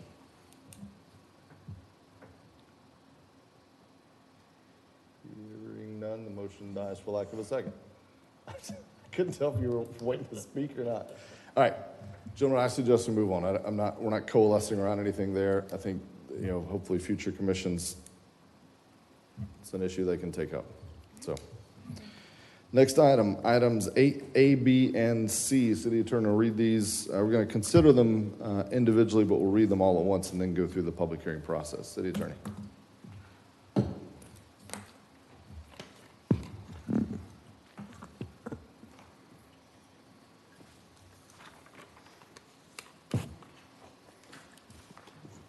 Ordinance number 6222, an ordinance annexing into the city of New Smyrna Beach, .47 plus or minus acres of property generally located on the east side of Bayview Drive, north of Turnbull Bay Road, addressed as 1777 Bayview Drive, providing for redefining boundaries of the city, designating the property within Commission Zone 3, providing for public hearing, providing for required filings, providing for conflicting ordinances, providing for severability, and providing an effective date. Ordinance number 6322, an ordinance of the City of New Smyrna Beach amending the comprehensive plan, changing the future land use designation of .47 plus or minus acres of property generally located on the east side of Bayview Drive, north of Turnbull Bay Road, addressed as 1777 Bayview Drive, from Volusia County Rural to City Rural, providing for amendment of the associated comprehensive plan maps to show the area incorporated into the city, providing for public hearing, providing for conflicting ordinances, and providing an effective date. Ordinance number 6422, an ordinance of the City of New Smyrna Beach rezoning .47 plus or minus acres of property generally located on the east side of Bayview Drive, north of Turnbull Bay Road, addressed as 1777 Bayview Drive, from Volusia County RRA Rural Residential Airport Overlay to City REA Residential Estate Airport Overlay Zoning District, providing for conflicting ordinances, providing for severability, and providing an effective date. Okay, this is a standard annexation of some property. We've heard the readings. Mr. Mathen, anything special on this one to call out, or is this routine? Nothing special in these three cases. Okay, any questions for the city? If none, anything from the applicant? Seeing and hearing none. Any members of the public wish to testify on this item specifically? Seeing none. Do I have a motion to approve ordinance, to adopt ordinance 62-22? Motion to approve ordinance 6222. Second. City Clerk? Commissioner Clody? Yes. Commissioner Hartman? Yes. Vice Mayor McGurk? Yes. Commissioner Sacks? Yes. Mayor Owen? Yes. Thank you. Motion to adopt ordinance 63-22. Motion to approve 6322. Second. City Clerk? Commissioner Hartman? Yes. Vice Mayor McGurk? Yes. Commissioner Sacks? Yes. Commissioner Clody? Yes. Mayor Owen? Yes. Motion to adopt 64-22. Motion to adopt 6422. Second. City Clerk? Vice Mayor McGurk? Yes. Commissioner Sacks? Yes. Commissioner Clody? Yes. Commissioner Hartman? Yes. Mayor Owen? Yes. Thank you. Thank you. Items D, E, and F. City Attorney. Ordinance number 6522, an ordinance annexing into the City of New Smyrna Beach 1.62 plus or minus acres of property located east of South Glencoe Road at the end of Glenside Drive, addressed as 2415 Glenside Drive, providing for redefining boundaries of the city, designating the property within Commission Zone 4, providing for public hearing, providing for required filings, providing for conflicting ordinances, providing for severability, and providing an effective date. Ordinance number 6622, an ordinance of the City of New Smyrna Beach, amending the comprehensive plan, changing the future land use designation of 1.62 acres of property located east of South Glencoe Road at the end of Glenside Drive, addressed as 2415 Glenside Drive, from Volusia County low-impact urban to city low-density residential, providing for amendment of the associated comprehensive plan maps to show the area incorporated into the city, providing for public hearing, providing for conflicting ordinances, and providing an effective date. Ordinance number 6722, an ordinance of the City of New Smyrna Beach rezoning 1.62 plus or minus acres of property located east of South Glencoe Road at the end of Glenside Drive, addressed as 2415 Glenside Drive, from Volusia County R3A Urban Single Family Residential Airport Overlay to City R3COA Urban Single Family Residential Airport Overlay Zoning District, providing for conflicting ordinances, providing for severability, and providing an effective date. Move to approve. Okay. Yeah, right. I have asked many times if we could expedite this we have fine-tuned this as fast as we possibly can, I assure you. Bob, anything to call out on these? Anything special? The only call on this application is the future land use was low impact urban, and we Okay. don't have a future land use that equals to that. That's a 1 unit per acre. It has to be a PUD. These people are actually under construction of their house. So they're actually building the house on this property. They're not looking to subdivide. So the closest thing we have is low density residential. So in fact, it does raise the density from 1 per acre to 4 or 5 per acre, but that's the closest we had was low density residential. And so that's the only stipulation, is there is a little change in the density, but they are building their house and there is no plan for them to create any type of subdivision. Plus the low density residential is more compatible with the R3 zoning that they had coming from the county. So we believe they had a mismatched future land use and zoning already, and we're trying to make it work more compatible with each other. Okay, thank you for calling that out. So it allows for more because we don't have anything that's compatible, but as best we know, their intentions are to build. It's under exactly- construction right now. They're already building their house. Okay, so they already started the construction process before They got their annexed. permit while they were in the county, when they could. I got you. And now they're annexing to the city to reap the benefits of the tax base. It's probably about the best way to play it, honestly. All right, thank you for calling that out, Bob, we appreciate it. Any questions for Bob on his presentation? Are any Yes. of the, sorry. I saw him nod his head, sorry. Yes. Go ahead. Quickly, Bob, does this affect further annexations going forward that have similar changes in the ISB? It could in this area. There's a very small group of folks that have that existing. The ones that have come into the city in this area are low density residential. So on our map, it would be a nice clean look where it's just low density across that whole little region. So there's a few little other properties. Also, the road, Page Avenue there, dissects what we consider as urban and more rural. This is north of the road, so this is more of an urban area. Yes. Like you think about Timber Lane and those roads, where south of Page is a little bit more rural. You have larger pieces of property, so they probably would be more residential estate at that level on that side of the road. But on this side of the road, they're all coming in as R3 CO, which is compatible with the urban R3 with the county. It's just the future land use now will be more compatible for those folks on the side of the road, and to be compatible with their neighbors that are already at that type of future land use. Okay. Thank Bob, you, are they Bob. combining it with the next property? No.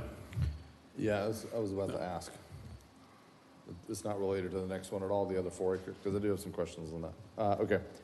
Sorry, Commissioner Hartman, you had something. Do you know if any of these are a result of the letters that we sent about enclaves and? No, this gentleman actually owned the property that's adjacent to the next case and sold that to somebody who built a house. He's a local builder here in town, and he's looking to move to this area, so this is now his new home, so. Okay, thank you. Okay.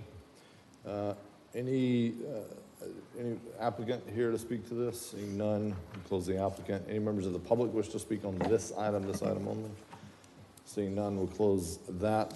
If there's no closing remarks or questions from the commission, do I have a motion to adopt ordinance 6522? So moved. Second. City clerk? Commissioner Sacks? Yes. Commissioner Colodi? Yes. Commissioner Hartman? Yes. Vice Mayor McGurk? Yes. Mayor Owen? Yes. Thank you. Do I have a motion to adopt ordinance 6622? So moved. Second. City Clerk? Commissioner Colodi? Yes. Commissioner Hartman? Yes. Vice Mayor McGurk? Yes. Commissioner Sacks? Yes. Mayor Owen? Yes. Thank you.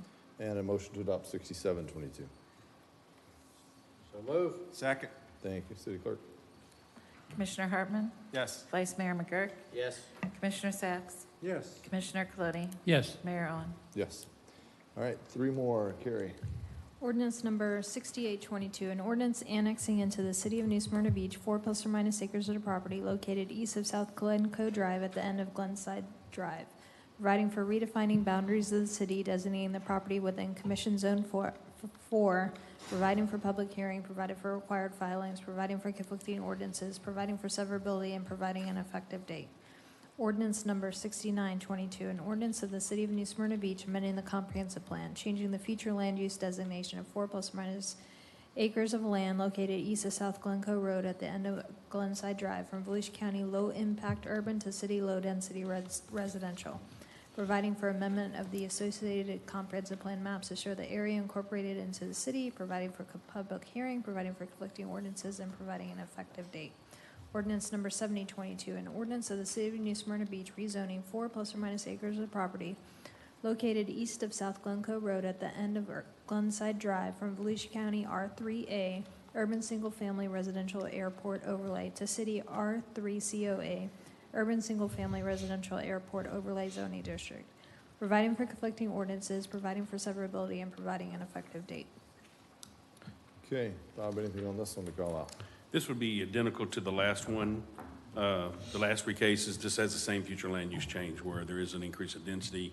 But on this property, because of the wetlands that they have on there, it's very limited over the space that they will actually be able to build a house. But it is increasing, in theory, the number of homes that could be built on this 4 acres. In theory, yes. In theory, it does increase the density for the overall, but then when we add our regulation on how we calculate density and you take the wetlands away from that, then all of a sudden you don't have the density that you think you may have. So the net density would not really be increased, even though the gross density would look like it would be an increase.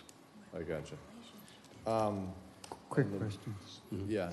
Okay, go ahead. I'll come. It's quick. So because of wetland mitigating the higher density, that will not take place. You won't see 4 homes instead of 1. Right, so if you got 4 acres and you say, okay, what's my gross density? If it's 5 units per acre, you got 20 units. But then when you take the wetlands out, and now you only have 1 acre then you don't have the density you think you have. The net density ends up being 4 or 5 because you only have 1 acre of uplands and you had 3 acres of wetlands. The problem is you got to get through the wetlands to get to the uplands. So when somebody decides to build that property, there may be some environmental hurdles they have to go through. And that one's not under development right now. No, nobody's involved. It's owned by the same person that's building the house next door. At some point in time, they'll probably sell that piece off. But just because of what the uplands that are limited, we don't feel there's going to be more than 1 house that can be built on there. Thanks, Bob. Okay. I think we owe Commissioner Colodi and this commission a little bit of credit on the whole wetland density thing. So, Thank you. any other questions for staff on this item? Seeing or hearing none, is the applicant here to present on this item? Seeing or hearing none. Any members of the public here for this item only? Seeing none. Closing remarks from the city. The only thing I would say, gentlemen, is there's a lot of undeveloped property off of Page Avenue. I'm sitting here because Dad come Page Avenue, so it's my last chance. I'm going to talk about it for a minute. There's a lot of undeveloped property off Page Avenue.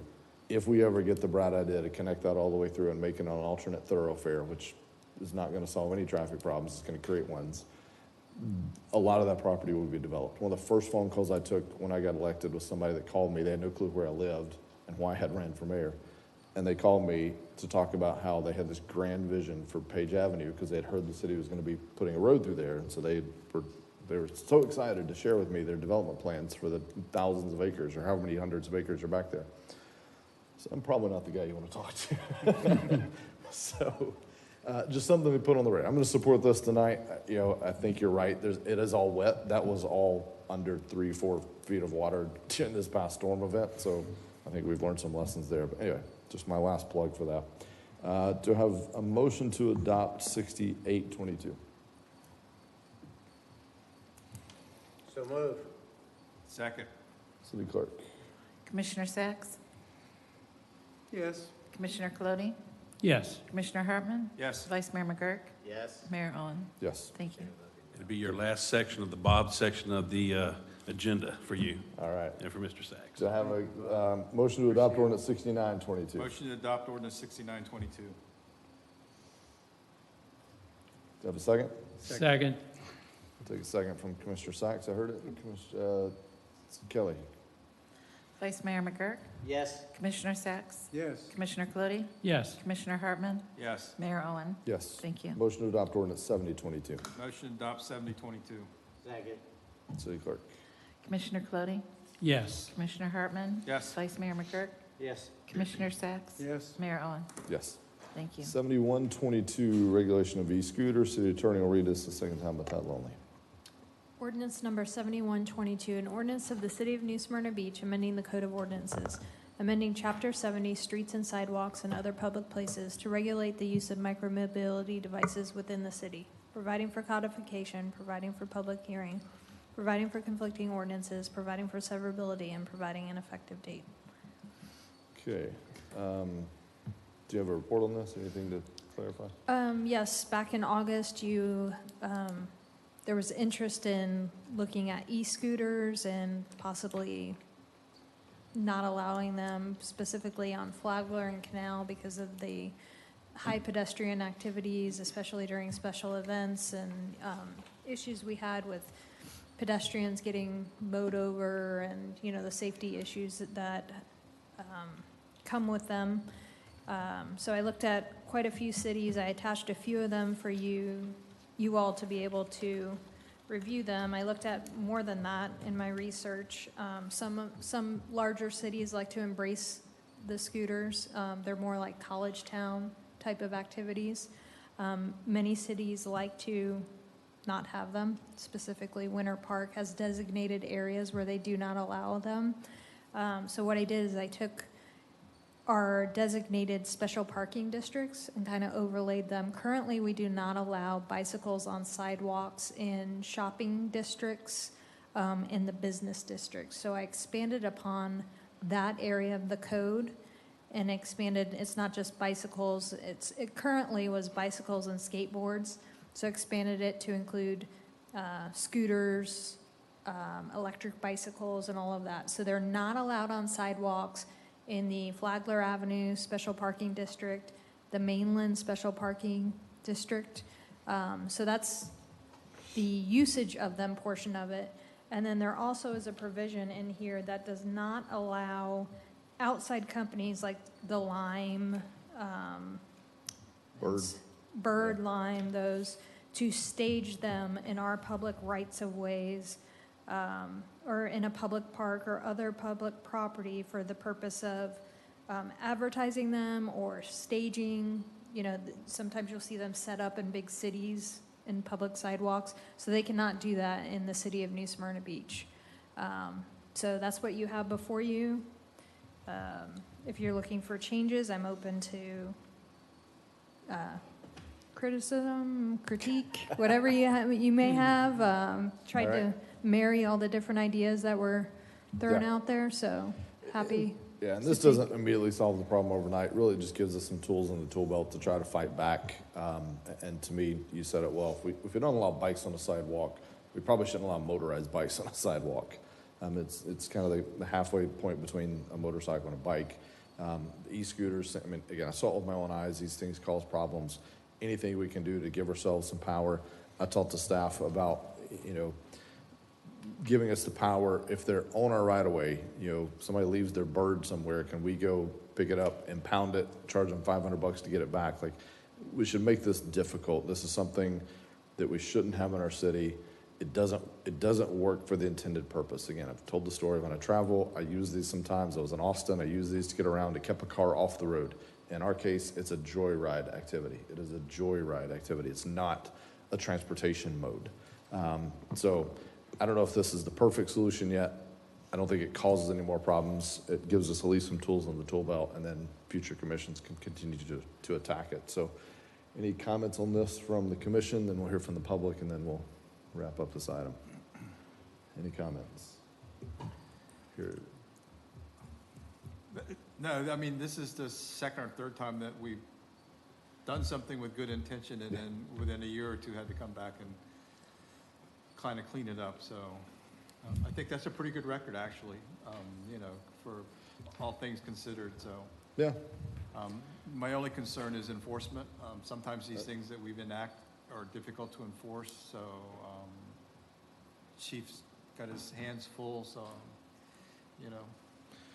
Yeah, and that's why hopefully we can attack it at the kind of the point of sale. Right. You know, my goal would be to make it very difficult for them to have a presence and make it so frustrating for them to have a presence that they would just say, we're not gonna have the little rental units there. So let's hear from the public real quick. Any members of the public wish to comment on this item only? Jess, for public scooters only, right?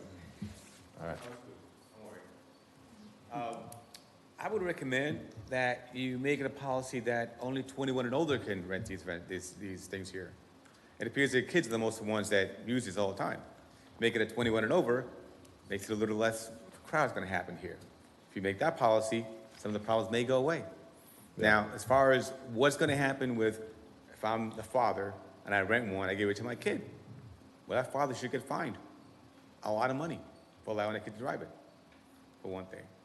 And putting it on sidewalks, I was not aware that first of all, what's the fine for riding a skateboard on a sidewalk?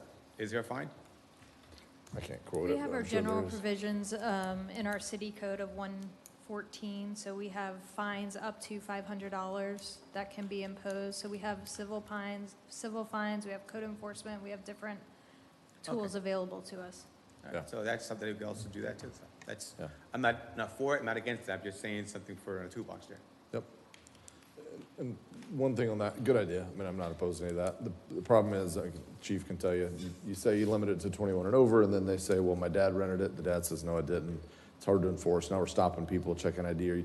To me, it's if we just get rid of them out of town, if we can drive them out of town, that's the better. But, all right, no other members of the public will close that. Do I have a motion on this item?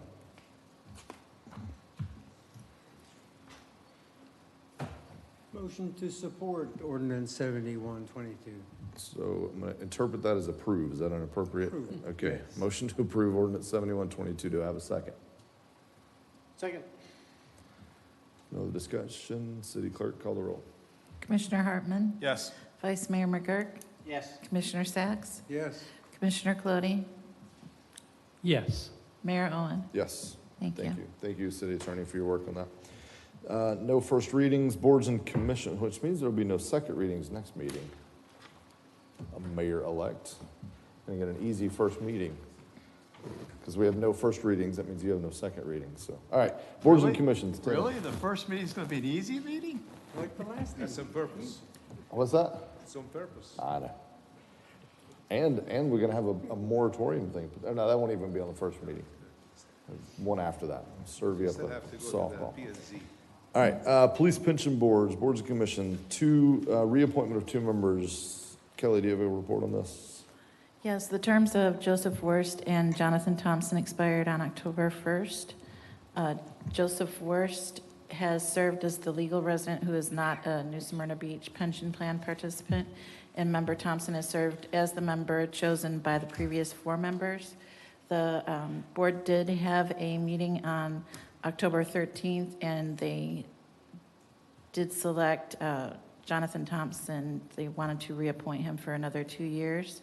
That was selected, he was selected unanimously, so it's up to commission to approve their appointment selection as well as consider the reappointment of Member Worst. Okay, do I have a motion to approve the reappointment request for Jonathan? Can we do these together, you think? Is that okay? You can do them together. All right, let me try it and see what happens. Motion to approve the reappointment request for Jonathan Thompson and Jonathan Worst. I'll make that motion. Do you have a second? Second the motion. I'll take the second from Commissioner Sacks, first from Commissioner Colodi. That was to reappoint both members for clarity. If no discussion on that item. My Go only ahead. discussion is, we're confirming the appointment of John Thompson that the pension board did? Yes, they submitted Okay. their appointment request Yeah. for commission's approval. Because by statute, they have to appoint that person. Yeah, so we're, okay, good call out. So we're, my script says reappoint, but you're right. One is a confirmation more so than an appointment. But if we all agree that we know what we're doing there, City Clerk, if you'd call the roll. We're approving their. Yeah, we're approving there. We're not really doing the appointment, we're more confirming the appointment. So, City Clerk. Vice Mayor McGirt, Yes. Commissioner Sacks, Yes. Commissioner Cloney, Yes. Commissioner Hartman, Yes. Mayor Owen. Yes. Thank you. All right, we have 2 vacancies on the P and Z, and the city clerk, I think, noted, and I think I remember reading it somewhere, I can't remember where, that we will have another one coming up. I know Member Nealon has indicated she is going to be resigning soon, but at this point, we have 2 appointments. Both members have served relatively short terms. I know one of them filled in for an unexpired vacancy that has, just expired, so he only served a few months. So we have 2 folks up for reappointment. They have both indicated they would like to be considered for reappointment. So what's the commission's pleasure on this? Do you want to take nominations, take a motion? Yes, City Clerk. I just wanted to clarify, on paragraph 3 of your staff report, the board member attendance sheets were attached for your reference. Right. But I put on there that I did confirm that both member absences were excused. Yeah. Oh, I wanted to address something from the young lady in the audience who I can't remember your name. I'm sorry. Yes, you. You can stay right there. But the P&Z thing, some of that is because we send out notices that meeting is going to happen on a certain date. We spend thousands of dollars with the newspaper. It's really the only reason the newspapers are in business, frankly, is because we pay them money for legal notices. So a lot of times there's probably provisions in an emergency we could have done something different. Not contesting that in hindsight, we probably should have. But sometimes that's why you see us kind of push through. Because, listen, you bring up a valid point. The minute it gets delayed, I'll have somebody else standing here saying, oh, they're trying to hide something. They tried to delay the meeting. So sometimes you can't win. But anyway, that's sometimes why those meetings go forward, is because, this notice process, we got signs that we have to post, we have legal notices, and that happens starting, weeks and weeks ago. So that may not be the case in this case, but I thought of it and wanted to tell you that. All right, what's the commission's pleasure on this item? Do I have a motion to reappoint these 2 members, or do we want to take nominations? I'll make that motion to reappoint both members. Motion to reappoint? Second for discussion. I have a second for discussions. Go ahead. So the absences do concern me we have 3 absences on 1 individual. I'm willing to support the reappointment, but I think that we need to pay close attention to that. I can say the person had 2 absences, maybe the 3rd one was due to the hurricane, but, I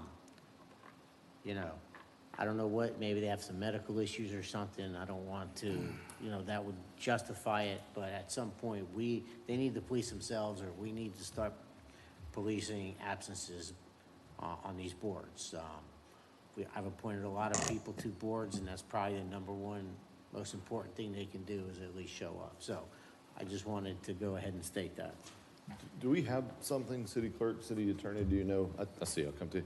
Do we have something in that about absences, and at some point, does it trigger some review or is there anything that we know of? We do. You approved a resolution earlier this year for the excuses for absences, and so far, all of the ones that were submitted to the board secretary and for my review have qualified as excused. They have to be consecutive. So, unexcused but there's nothing consecutive. that triggers, like, after, even if it's 4 or 5 excused absences, it comes, just kind of a red No. flag type deal. Okay. Commissioner Hartman, go ahead. So who excuses them? Yeah. You do? It goes through me. They tell the board secretary or me, but I'm notified on that. So I check to see what the reason is. We confirm it, and then we mark it down. In this case, it would be, planning. Okay, because I do go to most planning and zoning boards, and I've never heard the board actually excuse anybody's absence, so it's... No, it goes through us, the board Okay, secretary. that's just what I wanted to verify.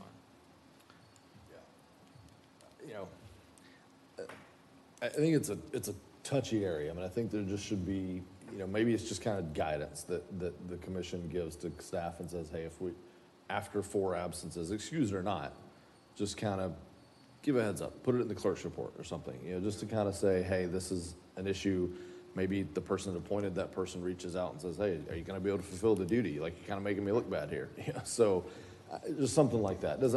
We don't have to overcomplicate it. To use your point, sometimes we overcomplicate things. So I guess my parting advice to the clerk would be just let the commission know if you see a trend, because we do want to be represented well by the people we appoint. Will do. Does that sound fair, gentlemen? Yep. Yeah. Sounds good. And I also want to make sure, too, we address that with the commission as well, and I think we missed it one time, but we've been a little better, that really to have an excused absence from the commission, that excuse has to come from the commission. It's not really the clerk's job to have an excused absence. That should be something we all vote on, or future commissions vote on, to say, make a motion to excuse, member X. Right. So just, I think that's something we should continue as a tradition, because if not, if it ever became a problem, it would be kind of awkward to pull it back from the clerk at that point, so. Ed, one other Go ahead. point is, what constitutes a term? Because it says that he's completed 1 term, yet he's only spent like 6 months in the thing. And I know that we have done this in the past. Yeah. On a previous P and Z board member, she served almost 3/4 of the term, so we said that would constitute that. So if we don't have anything in writing, I think maybe that's something we should address someplace in the future, that if it's more than half of the year, that's considered a full term. If not, not. I could include it in my staff reports. Okay, thank you. Sure. All right, we had a motion to reappoint both members and a second, correct? Somebody remember that? I'm remembering correctly. All right, we had a motion to reappoint and a second. If no other discussion on that, City Clerk, if you'd call the roll, please. Commissioner Sacks? Yes. Commissioner Colodi? Yes. Commissioner Hartman? Yes. Vice Mayor McGurk? Yes. Mayor Owen? Yes. Thank you. All right. Mayor and commission reports. I'm going to go first, if that's okay with you all. This is my last mayor and commission report, and I just want to say it has been an absolute honor, and I thank a million people I could thank, but the 2 people I really want to most thank, 2 bodies of people really, staff. It's been an absolute honor. You've been extremely patient with me. I know I haven't always been the easiest guy, mainly because I ask a billion questions, and I know that. And I know I came in and wanted to make some changes, and wanted to make too many changes and approve scooters, and now I had to reapprove. Kind of bookended with the scooter thing, but there's a lot of other stuff we did. But I think overall, a lot of progress, and I hope a lot of it. I hope you all felt like I tried to support you. I've told this story many times, but one of the things I'm proudest of that we accomplished, not that I did, but that we accomplished, was the consent agenda used to be buried in the docket, and we had staff members that would sit out here for hours and hours and miss family dinners because they're waiting on a consent agenda and didn't even get pulled. So that kind of thing is what I think this commission has brought to the table, of making sure we're trying to look out for you all.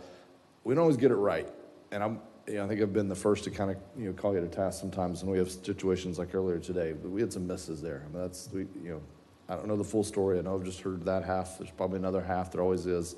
But there's definitely opportunity for improvement. So I feel like I've tried to be fair on that, but I do appreciate the patience you all have had with me. And I really thank you. I hope I can go forward and be an advocate for you all, and help the citizens understand that we do have some really fantastic people that are sacrificing other possibly more lucrative careers to serve us in a public space. And that's not the general perception of the public, and it should be. They should have a better appreciation for that, and so my commitment to you is I'll try to do that.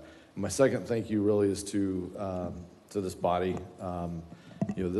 Most of you had the chance to chair the position or sit in this seat, and it's not easy, but you all have made it easy, and I meant everything I said yesterday about being civil.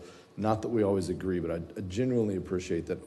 I haven't had to police the nastiness that we see. And if you want to see what that looks like, I mean, there's examples not too many miles west of us. You can watch an average, Tuesday morning meeting sometime and see what incivility looks like, and see what not respecting the chair position and talking over each other looks like. And I really appreciate that we haven't had that. Earlier today we had probably the closest thing we've had to that, and even that was a non-event. So I really, and it was handled kind of by the book. So I really do respect and appreciate that, and I appreciate y'all's patience with me. Again, I came in, I had some ideas. I had a lot to learn. I mean, there's no training course for this, especially to go through COVID and everything else we went through together. So I genuinely do appreciate and respect each of you, respect our differences and respect our agreements, and I appreciate your work with me. So it's been an absolute honor. Wish you all the best. Those of you that continue to serve, I'm here for you in any way I can. Those of you that are most certainly resigning with me, it's been an absolute honor. I have had deep respect for you and what you've done. And Commissioner Colodi, whether you continue to serve or not, I'm here for you. So with that, it's my report. We'll begin with the Vice Mayor. Well, I don't know where to start. It's been a pleasure. 4 years as you as mayor has been very effective. I've served with 3 mayors now, and I got to tell you, you're one of the best. You have done a fantastic job, and you came into the job, and we all come in eyes wide open. Yeah. And I think that this body really mellowed out, and I think we've accomplished a lot of things. It's been a pleasure to serve with you, and it will always be a fond memory. Likewise. Jake, we many times have different perspective. But I've also told you many times, I have a respect for anybody that will serve up here. I hold a regard and a respect for those people that are willing to sit up here and be a target and have the community throw all kinds of Molotov cocktails, and they want to incite issues, and they don't understand the facts. They come in with emotion and opinion, and we got a target on our back. And we don't always agree, but I respect the fact that you have served here for 8 years. And I will also have fond memories of you and the way you approach things. So I wish you both the best. I hope to see you around town. I don't think that it is the end for either one of you. I think you guys have the passion, and you will be involved in the community. It has been a pleasure serving with you all. I did want to briefly mention the issues in Pine Island.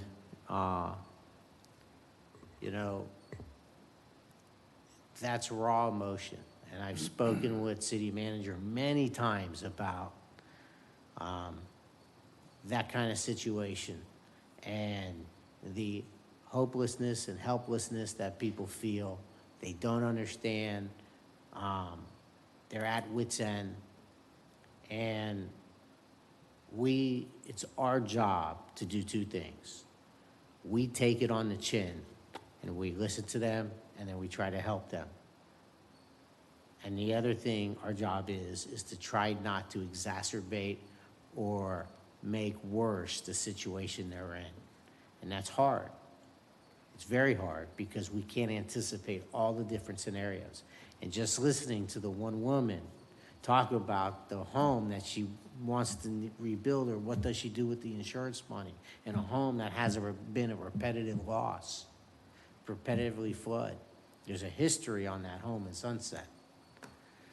And she may have been sold into that home and never told. But that's what we do. That's how we take it on the chin.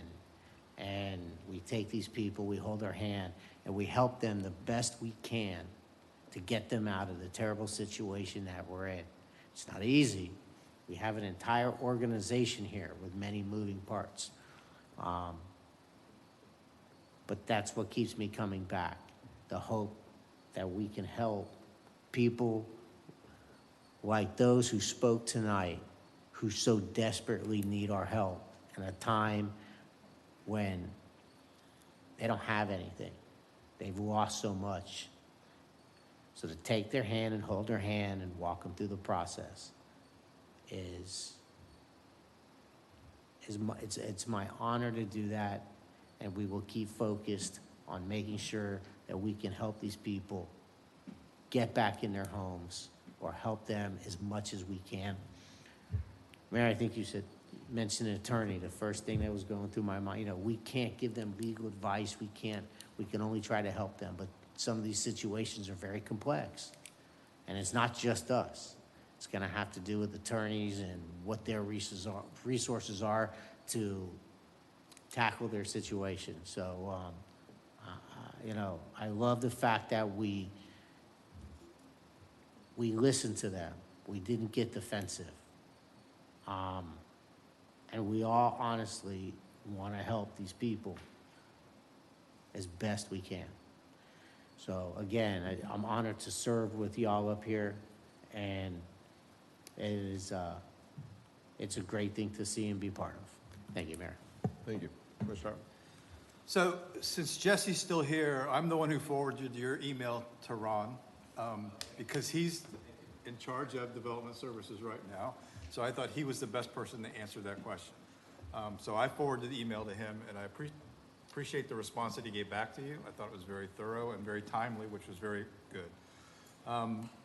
The residents on Pine Island, I saw something tonight that, I really didn't think about before. And we've reached out there, we've done what we thought we could, but then the people aren't there. They're not home. You can't send something to the house because they're not picking up their mail. They don't have phone service. So, maybe something in the post-analysis of all this, this may be something that we need to do the next time, is like you suggested. Maybe we should set up a tent with somebody from the building department there with a step-by-step outline. Give me your name, your number, your address, and then we'll have a way to track those people and keep those people informed. I think everything that we did, that's probably the worst thing that we did, was our lack of communication. And not because we didn't try, I think it's just the way the circumstances worked out. So I know, had the utmost confidence in staff that we're gonna work on those issues, and that we'll try to resolve those issues going forward and in the very near future, so I certainly appreciate that. Your address last night was excellent. You were spot on. I like what you said. It's been a pleasure serving Jake. I've only been here 6 years. I know you've been here 8. Certainly, your views and your opinions on things have certainly been enlightening and really make you stop and think and maybe look at something that somebody else hasn't thought of before. I certainly appreciate all your due diligence and your commitment to the citizens of New Smyrna Beach. The same thing for you, Mayor. Apprehensive at first, not sure where this was going to go, but the one thing that never had doubt in my mind was your commitment to the citizens of New Smyrna Beach, your love for the people and the city. So it's been a pleasure. Thank you. Good luck. Thank you. My honor. I'll let you go last. We'll go to Commissioner Coletti. Well, to both of you gentlemen who are leaving, I must say that, as you know, I often don't agree with the majority or with whoever is here, but never once in my 4 years have I gone home wanting to strangle either of you. So, very good. I enjoyed it. I appreciate it. And you were both real contributors, so that's good. That's good. I'm up for re-election, as you know. I may not be here the next time also. Hopefully I will. I've said enough on Pine Island.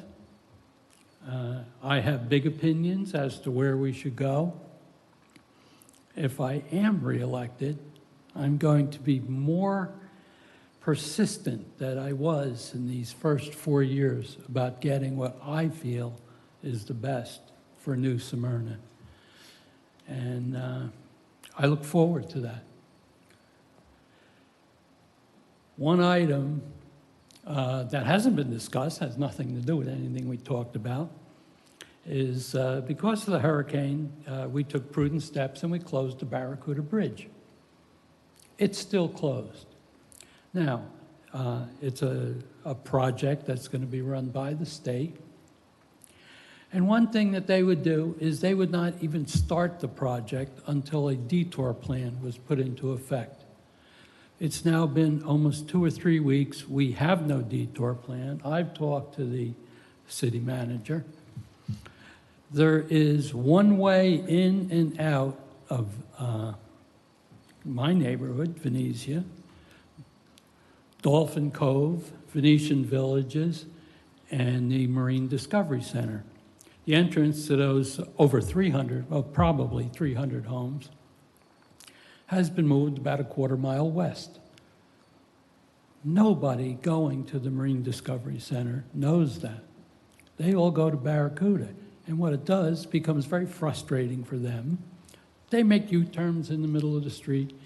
Even us residents who have been for, in my case, over 20 years, turning and going down Barracuda, I missed a turn.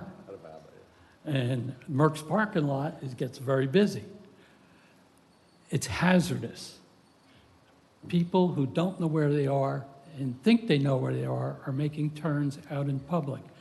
I've seen people go down Quayasissy, and as you know, you go down a ways, you make an abrupt right-hand turn. I've seen cars go straight into Dolphin Cove, jam on their brakes because there's nowhere to go. I implore our manager to move ahead and get us some directional signs out there right now.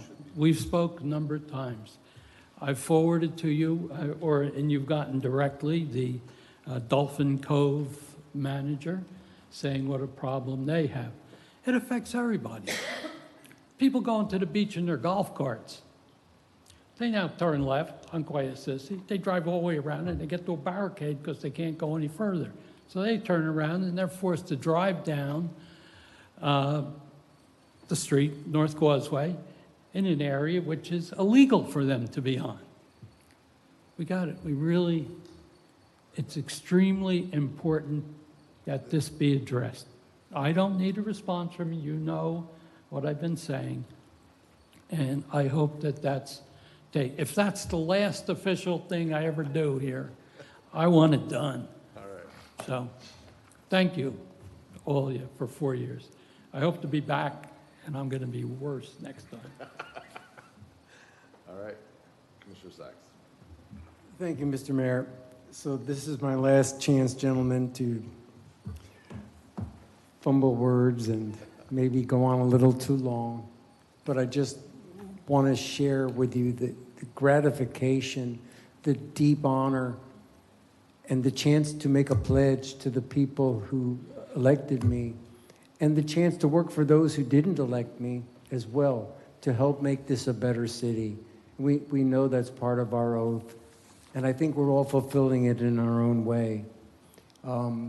Speaking to a unanimous vote, or the 3-2, or 4-1, I still want to say that my votes were always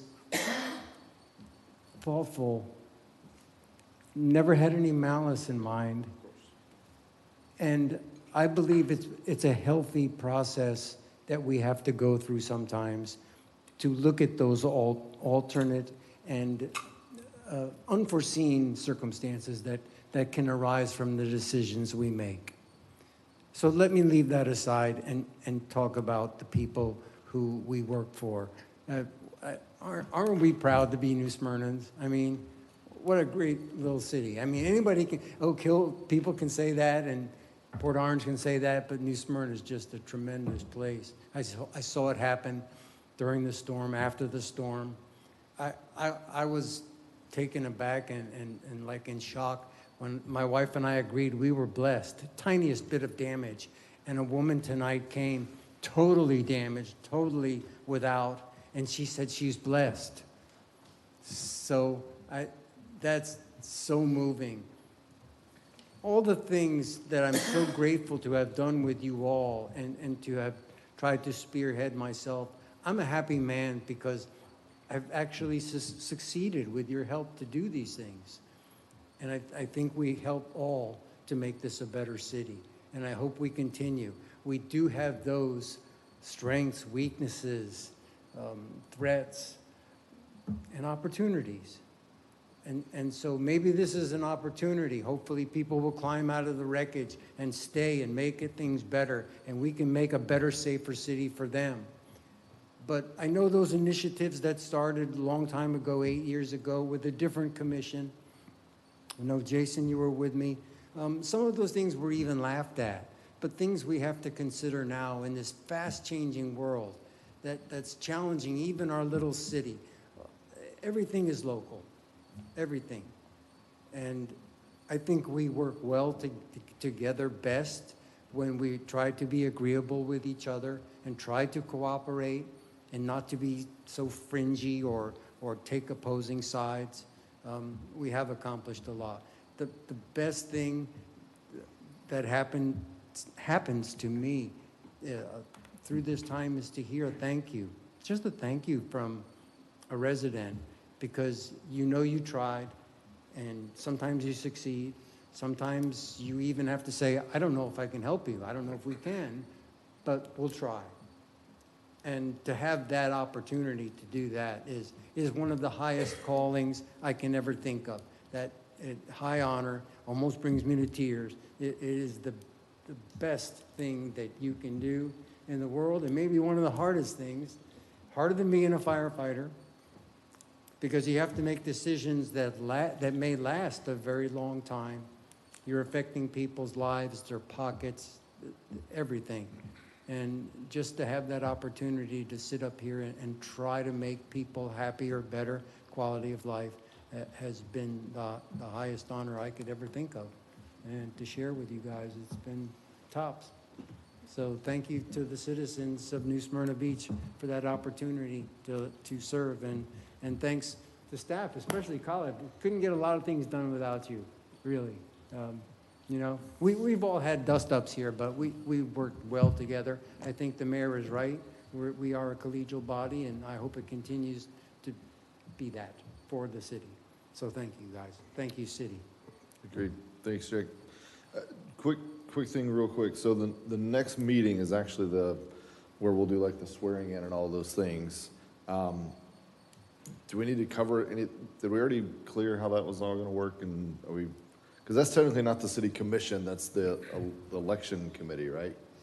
Has that already been voted on? We don't have a Board of Elections anymore, so on that meeting, how it will start is there's one resolution, and that is just going to declare the results from the general election. Okay. And that will be what this commission will adopt, and Okay. then there will be the swearing in. Swearing in, okay. And then when the regular meeting takes place, or you can have the new commission end that meeting if you want to, it shouldn't be very long. Yeah. So you can open it and have the newly electeds end it, or you can just do that meeting and have the newly electeds open the regular meeting. Yeah, so I'll tell you all, so this is your chance to tell me if you disagree, but there's, that I know of, there's no protocol, at least there wasn't in my case. I just came and got sworn in, and somebody threw a gavel at me and said, best of luck, kid. So, but my plan was to start off that meeting, go through the process, get the new members sworn in. As they're sworn in, invite them up, you know, kind of have a shake of the hand if you all want to be there for that. You know, you're a little bit of a different case, but if you want to be here for that and shake a hand, fine. And then have the, you know, newly elected mayor come up, shake a hand, turn the gavel over. I'll leave. He can close the meeting, and then you guys are off to the races. Everybody okay with that as a procedure? Commissioner Colodi, yes. As you said, I'm a different case. Yeah. I also have to say that on that date, I'm having eye surgery, and I may not be here. All right. One way or the other. Carry on. All right. Well, we wish you the best in that, and certainly It's if you... simple surgery, but Okay, good. I don't have a Got it. time. and I Okay. can't move it. Well, we'll figure that out, and we may have to have another swearing in if that becomes applicable. We'll work through that. All right, city manager report. My report says this is the 6th mayor that I work with. The challenge I think that you have brought in, Mayor, to the staff, I think it was really appreciated, number one. Number two, I think it made us a better staff, better thinkers. I really do appreciate every time you brought an issue, you brought some suggestions with it. I've never received anything from you without saying, here's the problem, and I think we should do this. And that's really appreciated because normally you don't get that. Your honesty, your candidacy. I always have an open conversation with you. You have the support, and I think that means a lot. That we always feel there's an honest person in front of you that you're talking to, and it's not something you find a lot. And that's to me and to the staff, the support that you have shown to the staff throughout in any emergencies, commission meetings, staff meetings. I cannot express my appreciation to that, and that is so valuable. We will miss my emails at 2 o'clock in the morning and my text messages, but I really do appreciate that. I did appreciate them, and I enjoyed them. Commissioner Sachs, 8 years. I think we were good for maybe 7 years and 11 months and 29 days. But I really do appreciate your commitment to the citizens of New Smyrna Beach. I've got emails and phone calls, and I still will receive them from you even though after you leave. So feel comfortable to call me anytime, and we'll support. I think we have the passion for the citizens, and I do appreciate your passion for that. So thank you very much. You work the hardest. Yes, thank you. Who's up? City Clerk's report. I just want to thank you for your service to the city, especially to the citizens. And also want to thank you for being part of my journey and letting me be part of yours. It's been an Thank honor. you. Good things ahead for City Clerk. I mean, what a revolution in that department, genuinely. I mean, just unbelievable. City minutes were years behind, and just, boy, what progress we've made under your leadership. So it's only going to get better. City Attorney. So I've been here almost 5 years now, and 4 years with all of you. So it's been, the 5 of you all kind of feel like home to me, and you're all so interesting and different and come from such varied viewpoints. It's really amazing to be in my position. And the other thing that's interesting is, besides Kelly being the lone female amongst all these men, is just, it's very interesting, and I've enjoyed every minute of it. Mayor Owen, I've admired watching you speak, and the way you've educated the public from that chair has been amazing. And I think the benefits that have come from that are just, the ripple effect. I hope that continues on with the next mayor. I think that's been invaluable, and something, I just can't speak enough about how important that has been. Also, the respect you've shown me. I can't tell you how much I appreciate that. Coming into this position from the environment I came into, all of you all, the respect you have shown me. But it starts with you, the leadership you show. I think the way you treat me just kind of, it starts from the top, that kind of motto. And so it's just been a real joy to work here and to be shown the respect that I have been given. So can't wait to see what's next for you. It really has been a pleasure. You've pushed me. I've grown. It's been great career growth. So I really have appreciated it. And Jake, I wish you the best in all that's to come for you. And I hope travel or whatever it is that makes you happy, fishing, that you have some enjoyable moments to come. Thank you, Carrie. Same to you. Long, happy career. I wish that everyone could have heard every one of our conversations and seen all the hard work that our staff put in. Genuinely, I'm walking away with a whole new appreciation for what goes on behind the scenes. And it's not, it's not deals done in smoky back rooms. It's staff working really, really hard. That's what actually is happening behind the scenes, is Carrie interrupting a vacation to work on something, Khaled emailing me back at 2 in the morning when I email him, and I get an immediate reply. And I'm like, God, that wasn't for an immediate reply. I was just doing it while I was thinking about it. And I'm on West Coast time, by the way. But no, there's Khaled working at 2 in the morning, and then he's back here at 6 in the morning. So, yeah, appreciate it. Thank you all.